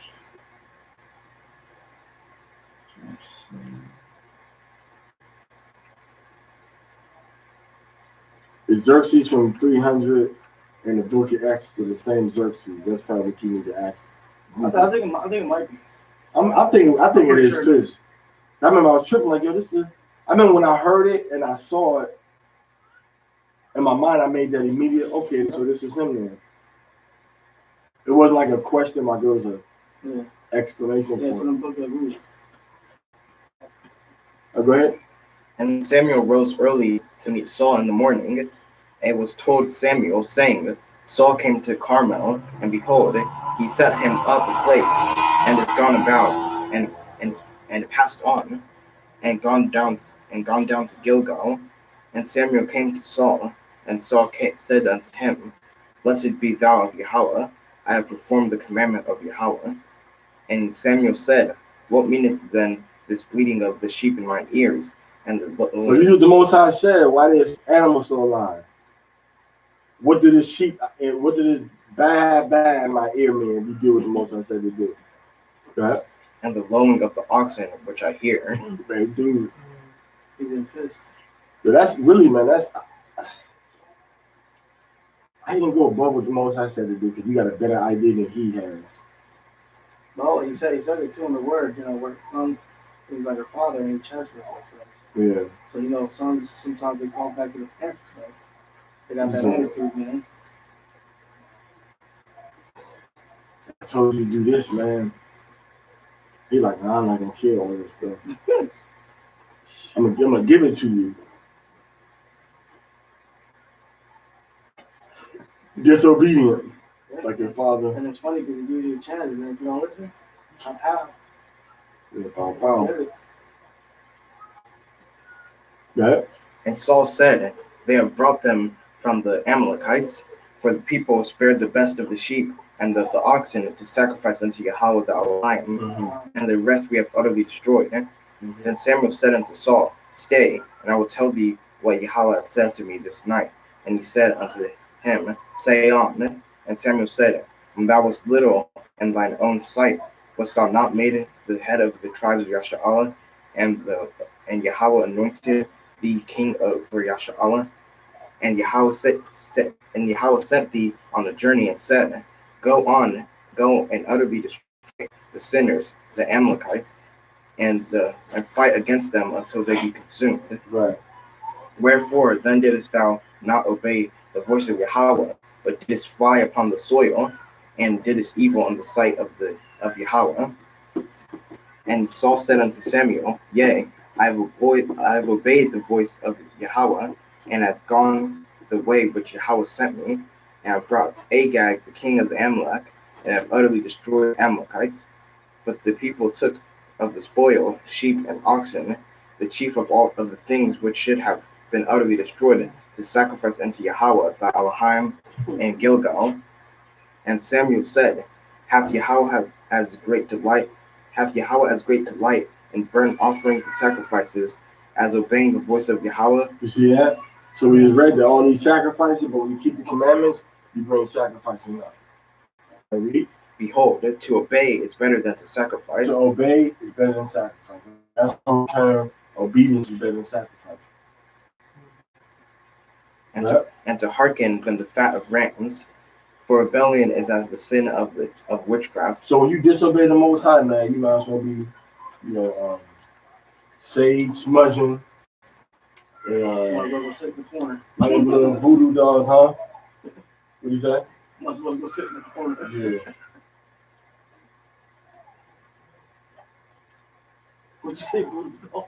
Yeah. You say it's like witchcraft, man. Santeria, brujeria, 21 divisiones, voodoo, Yoruba. That's all Levite. Nah, that's They use that's what the Most High did. He turned their skill set. they taught it to everybody. Well, they got the highest, but Everybody got some man, of it. this botanicas. It ain't nothing really over here. Gats ain't they? Dominican Republic, Louisiana. There's botanicas all around here, man. But they got they sell the the Ayos, The Mexicans. Santa Muerte. They got the Grand Reaper. Yeah, and then Dominican Republic got the 21 divisiones, which is the same thing as voodoo. Same system, but it's not. Yeah, same concept, but it's not as regimented. It's more like for freelance. Yeah. It's not as many, not as structured. Go ahead. And stubbornness is as iniquity and idolatry. Stubbornness is as iniquity and idolatry. Because thou hast rejected. So when you stubborn against the Most High, stubborn meaning you know what to do, but you just drag it if you do it. When the Most High says stop doing a sin, and you keep doing that sin, no matter what the excuse is, that's stubbornness. So stubbornness is as what? As iniquity and idolatry. So stubbornness, you might as well be worshiping another idol. So the Most High said, hey, I need you to not work on this day. The Most High said, I need you not to eat this food, Shekata. Right? So when he said, don't do this, and then you do it, you might as well be bowing down to a statue. Because you can't let it go. If you can't let it go. The Most High said, don't do this, Ashana. The Most High said, this is the commandment. You say, well, what did it say? Well, my spirit don't bear witness to that right now. Who made that up? Or when you say, I'm not, the Most High haven't really convicted me of that yet. At that point, you're asking for some work. Yeah. I was up there learning today. Yeah. I won't convict you now, but I'll convict you 3 times more. Yeah. When you think I'm going to do it. Yeah. You're going to get it, but you might not get it now, but you're going to get it. So keep on. Add on to your list.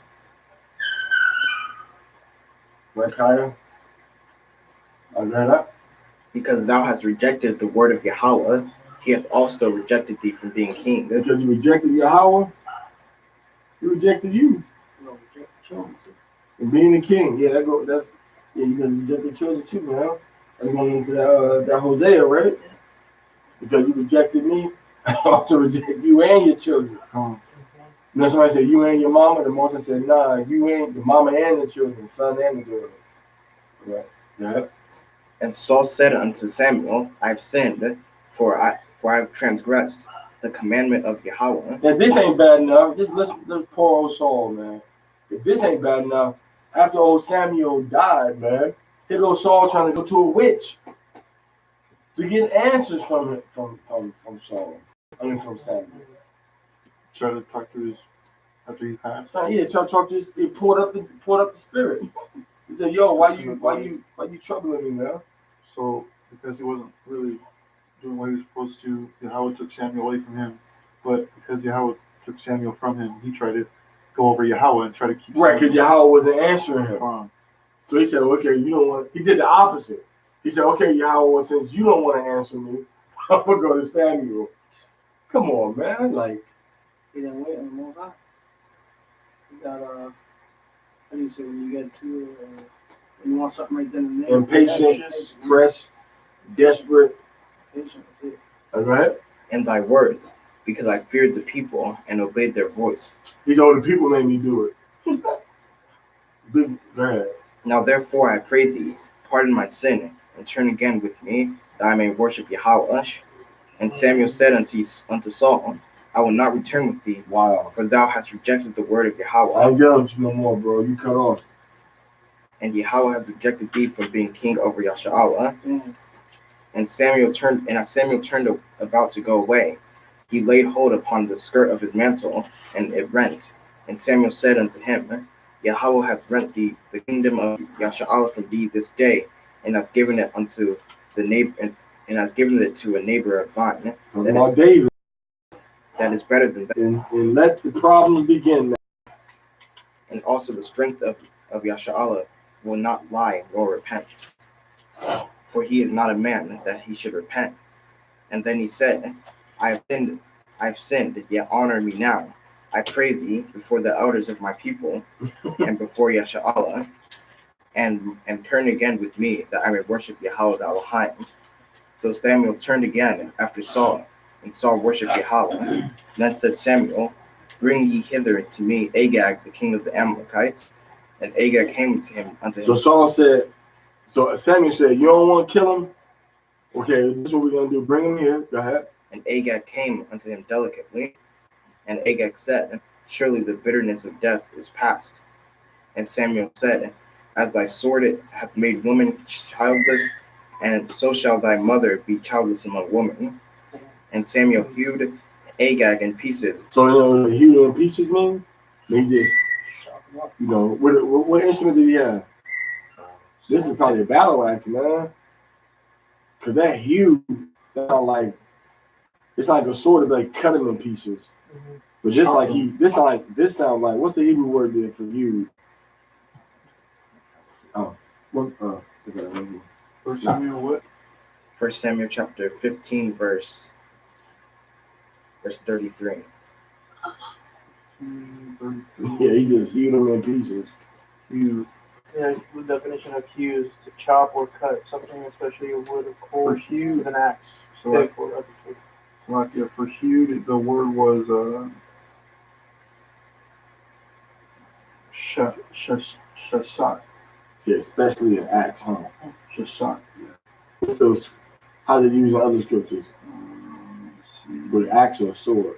This one's used only one time as a primitive root. Hewed to pieces, slaughter. Cutting pieces. Either way, man, he was going at it. He was in pieces. He was going at it. He chopped them up. This is the man of the Most High. Yeah. You know? He used that sword. Well, he said the necessity to the word is like 2 inches. Mm-hmm. So they can make them power first and then They chopped them up. yeah. Saul was convicted. Um, And then Samuel, so that was a two-edged sword. Saul was convicted in his spirit, and then Agag got cut up with a real sword. and he said, surely the bitterness of death is past. You can see it in the movie. That be like, surely the bitterness of death has passed between us. No. Chop them up. Sounded like Samuel Jackson. Yeah. Like, nah, this sword is gonna pass between us. Surely the sword has not passed between us. Right? What did you say out there, Sean? And Samuel hewed Agag in pieces before Yahweh in Gilgal. That ain't nothing compared to what David did. Scripture said David took harrows and kept the people up. You know what harrows are? Those, like, you ever see those, discos by the campo? Like, when you're planting in the field, Oh, the big yeah. discs. Oh, yeah. Oh, They heavy. rolled it. They heavy. So they can go into the, deep into the dirt and they turn over. David put men under those. Random. And then rolled them over that, bro. Like what part of you dies first? Yeah. He tilted him to the ground. Let me see. Yeah. Let me see that picture again. With the disc, though. With the discs. He's using that fertilizer. Yeah. Like this. Yeah. And then they have Like that. What? that one. That's crazy. Yeah, I don't know if it was that one. Oh, that was But solid. that was like, yeah, but that was what he did. The Howard would go through You know what that just reminded me of? What? That movie, I forgot what it's called, that when the white man came over here, took over the land, and then he asked Indians to show him how to plant and soil, because the soil wasn't giving up anything. So they showed him how to put fish in the soil and then to fertilize the soil and then plant. Mm-hmm. So that just reminded me of that. Right. We fertilize the soil with the people. Yeah. There's also this one too. I think this one would be even worse. Because he laid them under the harrows, man, and just twisted their bones, their brains. I mean, you alive, and then your arm is over here, your legs over there. We got this one too, where it's like hooks and it drags. That's like a hook hero, though. I think it's different. Yeah, that's probably different. But that's very drag it across. So David said, you know what? That's creative, though, man. That's David. You know what? How can we kill you better? How haven't we killed nobody yet, y'all? Or lay that man to see that, grab that, put the ox on it, and pull it. Yeah. Hold him down. Matter of fact, you just break his elbows and break his kneecaps. There you go. Just lay him down. They ain't going nowhere now. Break his kneecaps. But you know who's the worst, though, man? Who's the worst is Antiochus Epiphanes from 2 Maccabees chapter 7. I just started reading. When he cut the finger, he cut all of the extremities of the body off. And then when he cut the shoulders, the arms off, and the legs and stuff off, he put the body, man, of the 7 sons, he put them into a frying pan and cooked them alive. Stir fire. That's what Antiochus Epiphanes, that's what he did to the Israelites, because they wouldn't eat one piece of pork, right? One piece of pork, man. And he mangled them. He looked into the king and said, "Thou hast power over men. Thou art corruptible. Thou doest what thy wilt. Yet think not that our nation is forsaken of Yahweh, but abide a while and behold his power." And the 6th son, I think, who being ready to die, said, "Do not deceive. Well, nothing is marvelous." Yeah, we should go on to that when we finish this. 2 Maccabees 7. Go ahead, out of there, Sean. 1 Samuel chapter 15, I want to go into it. verse 34. Verse 34. Then Samuel went to Ramah, and Saul went up to his house to Gibeah of Saul. Okay. So Samuel went to Ramah, and Saul went to Gibeah. That was a good lesson. Yeah, man, that's all praise to the Most High. I guess Gibeah is in Benjamin's territory, probably, huh?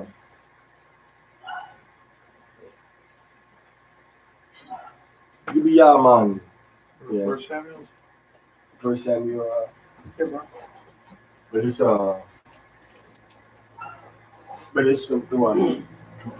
verse 30, it's verse 7, chapter 6 in KJV.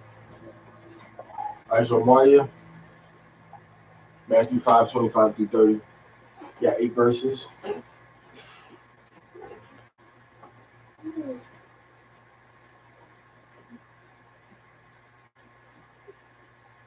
Big stretch.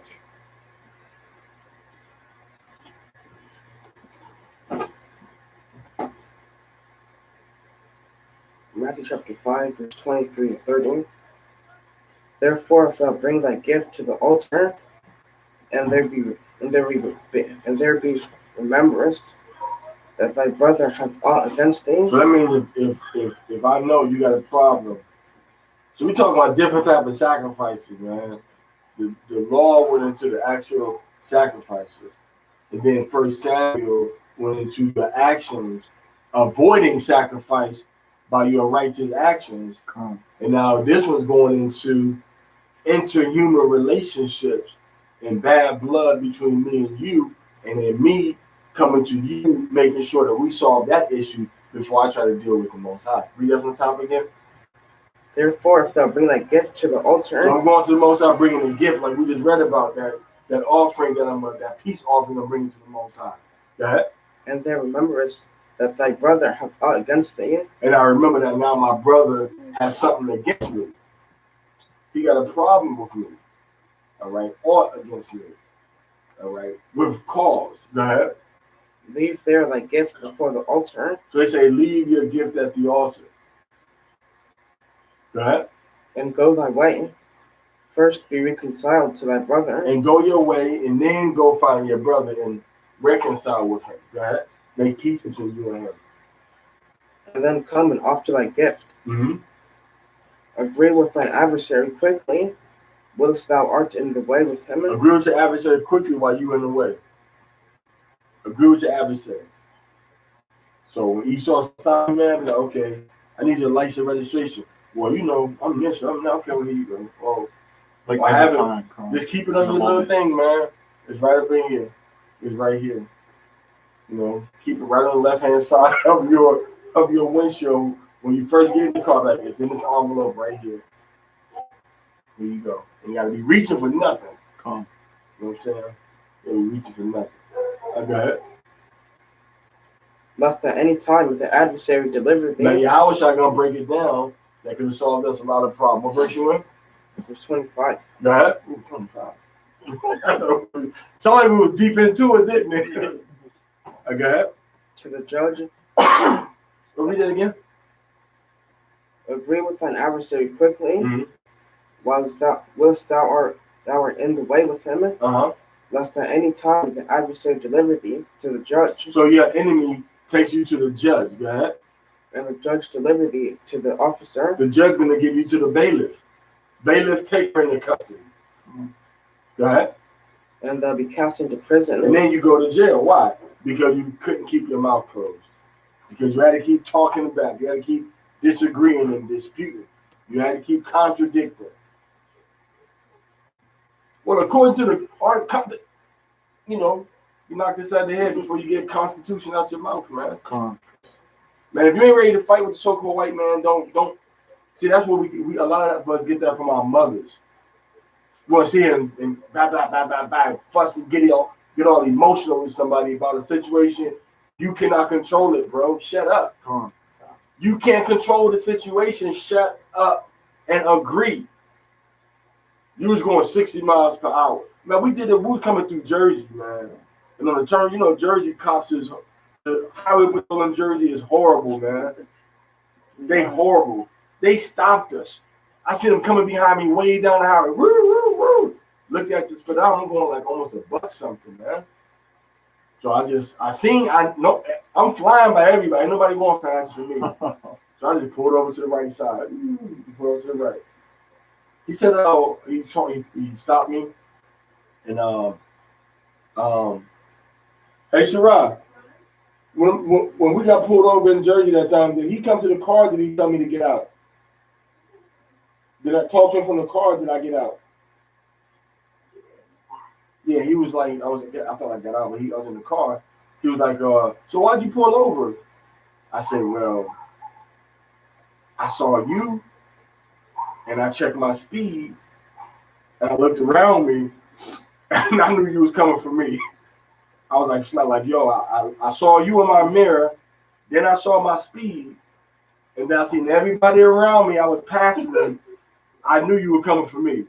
So I figured I'd just pull on over and I pulled over and waited for him because it was no X's, nothing. Okay. So my choice was either wait for him to pull me over, pull over by myself, or try to run from him. So I said, you know what? I'm gonna just pull over and wait. So when he didn't have to chase me, I just pulled over, man. There was no place to go. There was no exits nowhere. You know what I'm saying? Just keep going, and that was just not. Yeah, that was all I had to do. And then he gonna be more pissed off now because you know what I'm saying? Yeah. So he now trying to catch up with me. So I said, man, so I knew he was coming for me. So he was like, I think I got out because he saw the clothes. He said, so where you guys coming from? I said, we just got finished doing the Passover. In New York, we was at Columbia University, 116th. We got the Passover service over there, celebrating the Passover. It was like, So, okay, well, you need to try to pay attention to how fast you're going, man. He's let me go. Yeah, that's what's up. All power to the Most High. He let me said go. you first I thought about that. He let me go, man. You know? So I'm like, yo, I broke their law. Yeah. You know what I'm saying? When I get their license, I agree to abide by their laws. You know what I'm saying? If I don't want to abide by their laws, I shouldn't even give me no license. You know what I'm saying? Try to bite. What's you seen that video of the guy that was driving without a license? He's talking about the law of the traveler, Mm-hmm. and the cop was looking at him like, man, you on the check. And he kept insisting, kept saying, well, man, I'm a traveler, you know, it's the law of the traveler. Oh, wasn't it the one with the Saudi Arabian? He had the Lamborghini. Something He was like like that. speeding, and they pulled him over. No, that wasn't that one because he didn't go to That was jail. that one. Oh, it was no. His paperwork was straight. Yeah, he was all good. He had all that legal paperwork. No, that cop was ready to arrest him though. Regardless, Yeah. he's like, I never heard of that paperwork before. Like, why are you lying to me? Oh, he had to let him go. So yeah, man. So I agreed with him. I was in the way quickly, and he let me. He said, "Okay, man, go ahead on, man." You know, and there wasn't no more. You know, I agreed with him, and he knew I was. The most I gave you a way out. Yeah. You were speeding. The most I put that spirit on him. And we got run to, man. Another car. Yeah. Yeah, anybody would have been more problems than dilemmas. Right, so I agree with him. I just got out the way. You know what I'm saying? Now, if I see him trying to shoot somebody or whatever, if I see anybody trying to shoot somebody wickedly, it's in my power to help that person that's about to get done wickedly. I'm going to help that person no matter who it is that's trying to do that to them. You know what I'm saying? If I know the whole, especially if I know what's going on. If I don't know what's going on, everybody might get like a foot shot or something. You know what I'm saying? Everybody gonna get a foot shot. You know what I'm saying? Get a flesh wound. Or just both sides. So both of y'all just, hey, what's going on? You know what I'm saying? Keep, got you on the scope. You know, both of y'all drop your weapons or whatever. Come over here. Let's see what's going on. You know what I'm saying? I don't know this one. But yeah, so the Most High said agree with your adversary, you know. The Most High gonna raise that spirit off of Esau. You know what I'm saying? Gonna put that spirit on Yasha Allah. And they're gonna start to fall, man. The enemies of Israel are gonna start to fall. The Most High is gonna execute judgment. Just like we see in the book of see, everybody wanna talk about, you know, all nice and whatever, but we see in the book of for Purim, man, Esther, people forget that we killed people during that holy day. We literally was hanging people and taking their life with swords and daggers and maces and battle axes. We literally were killing people, shedding people's blood during the celebration of Purim. But all we want to remember, we're going to have portion and have a feast. Nah, we was killing people. What's the definition of Purim? Purim is paryam, which means the lots. Like hanging gallows. So you were like a lot. You were purified. So yeah, like a little lot. They have like lots, and on lots they have like the things to hang with. That's crazy. I read it, Maya. It's taking you so long to read that, man. I bet. Verily I say unto thee, Truly, God. thou shalt by no means come out thence. So he said, when you don't agree with the officer, he takes you to the judge. And the judge gonna side with him, and then the judge gonna put you in jail, and then you're not gonna come out in jail until you've done what? Come on, man, where you at? So thou hast paid the uttermost farthing, Read that again with some spirit, man. Like, where you going to your eyes? What? till thou hast paid the till thou hast paid the uttermost farthing. Till thou what? Hast paid the uttermost farthing. Till thou hast paid the uttermost farthing. Until you pay, you might have to get out of there. You might have to pay the uttermost farthing, meaning a high bail. You got to pay that bail. You got to pay bail now. Go ahead. Ye have heard that it was What said, verse you in now? verse 27. Okay. Ye have heard that it How was, I got some long verses, man. You heard what? ye have heard it was that said by them of old time, Uh-huh. thou shalt not commit adultery. Yeah, I heard a 31. We should go to 31, man. But now we go. You've heard it from that old time, don't commit adultery, go ahead. But I say unto you, But I'm saying to you, go ahead. that whosoever looketh on a woman, If you look upon a woman that's not available for marriage, not just any old woman, but a woman that's not available for marriage, go ahead.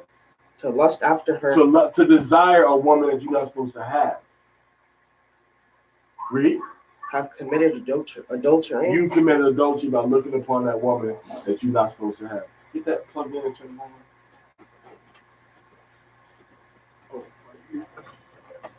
Go ahead.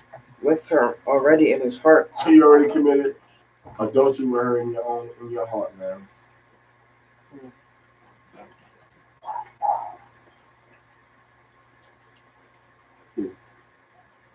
Go ahead.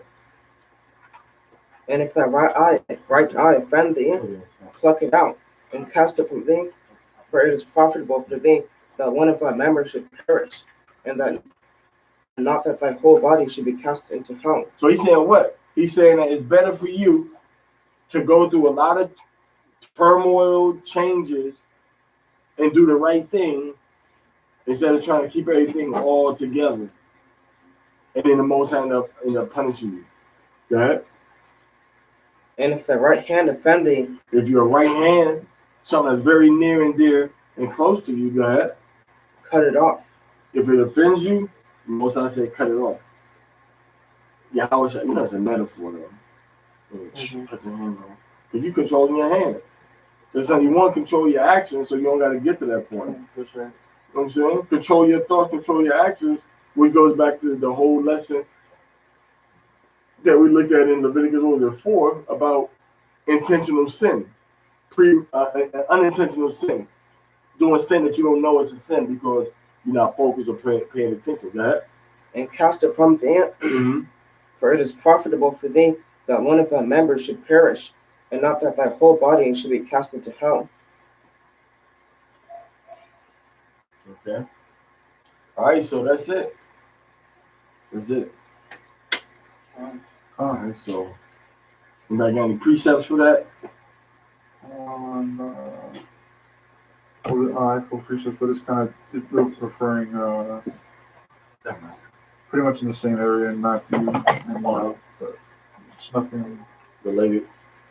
Just a good verse you saw that you want to share with us. No, it's it's kind of saying the same thing. Was what? Matthew 18 verse 8. What did it say? 18, Matthew 18 and verse 8. Wherefore if thy hand or thy foot offend thee, cut them off and cast them from thee. It is better for thee to enter into life halt or maim, rather than having 2 hands and 2 feet to be cast into everlasting fire. So it's pretty much the same thing. Con. So it's better for you to go and get a punishment now of your own self instead of getting that punishment that the Most High going to give you because you wanted to continue in sin. Like it also follows up in verse 9. It says, and if thine eye offend thee, pluck it out and cast it from thee. It is better for thee to enter into life with 1 eye rather than having 2 eyes and be cast into hellfire. Con. I got a precept too for the Lord's mercy upon the people and how he deals with us as his sons. The daughter says, as Numbers 14, verse 18, the Lord is long suffering and of great mercy, forgiving iniquity and transgression, and by no means clearing the guilty, visiting the iniquity of the fathers upon the children unto the 3rd and 4th generation. And that's going back to what you were talking about. We're recycled, and then it goes on to our children. Yeah. So the more we sin in our lifetime, the more our children are going to have to suffer Con. for what we did. Because that's the seeds. Those are the seeds that you plant in your family. Yeah, and you know what's crazy? I used to ask my mom about this. I was a little hothead when I was younger, and my mom used to be like, you know, it's because you don't listen and stuff like that. And then I started getting into the Bible, and I showed that to her, and that made perfect sense to me.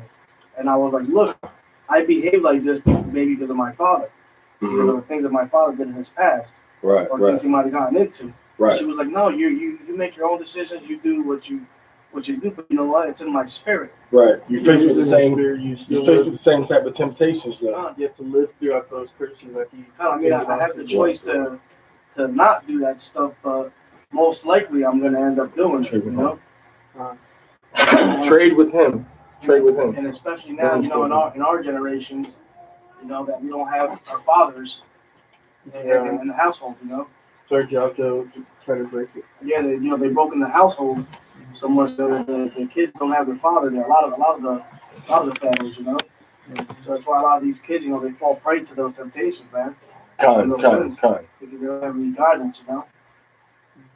But yeah, I think that was a good precept for that. Read again. It's Numbers 14:18. It says the Lord is long suffering. See, Yahweh is long suffering. I mean, that's one of the fruits of the Spirit for us to be long suffering toward each other. All right. It says, and of great mercy, forgiving iniquity and transgression. The scripture says that he that requires mercy shall show himself merciful. The scripture says, forgive your brother for the wrong that he's done against you. So all these things, we see how the Most High is, he tells us to be the same ways, man. All right, go ahead. What is that? And by no means clearing the guilty. But just because he's merciful and long suffering, that don't mean you're going to get off scot-free. You're not going to just escape that judgment from the Most High, especially if you don't repent. Okay? And what he's what? Visiting the iniquity of the fathers upon the children unto the third and fourth generation. All right. The Most High is going to visit that iniquity inside your own family line unto the third and fourth generation. He's going to visit your family for that iniquity. Your fourth generation down the line, grandfather, great-grandfather. But then when it comes to you, it's up to you to be like, I'm going to repent. I'm not going to do that, man. Because the same stuff going to come to you. Maybe you had a great-grandfather or grandfather, even your father, that was struggling with, you know, alcoholism, you know, that was struggling with drug addiction. And those same thoughts and spirits and same temptations come to you. And you're like, nah, I'm not going to do that. You make a conscious decision, I'm not going to do that. Or your body might just be like, you know what, don't get off into that. And then you don't do it, and you're like, okay. And you see, you made that, you know, you've made that that conquest. You know what I'm saying? And you made that spiritual maturity. So that's when the Most High can maybe start to deal with you in a way that he didn't deal with your lineage.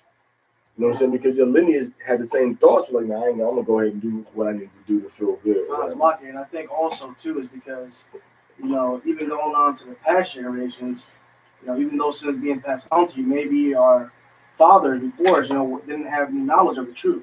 Right. And I think that's also a big factor into why we make the decisions we make as well, too. Because we don't have any guidance of the Most High, which is, you know, Torah. Right. You know, we don't know the laws. You know, that's why I thank the Most High, you know, in my family tree that I came to the real truth. The rest of my family is pretty much lost. You know, so the Most High had mercy on me for whatever reason, and I came into the truth. So, you know, I'm glad I'm here. Call praise to the Most High. All of us come. Most High have mercy on all of us.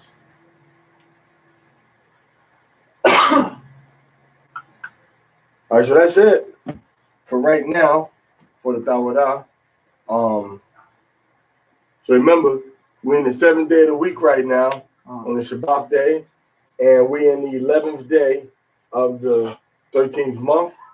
And in 20 more days, we're going to be celebrating the New Year. So New Year's going to be in 20 more days.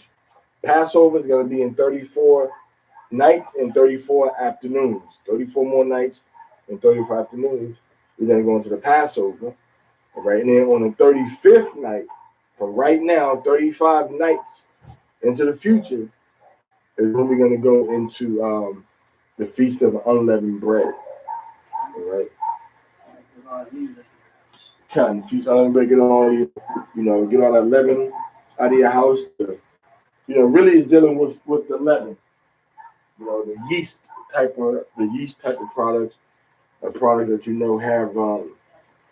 have yeast in them. All right, so that's it. So yeah, but coming out with some of my shalom Makam. Yeah, about you know, Shabath. Shalom.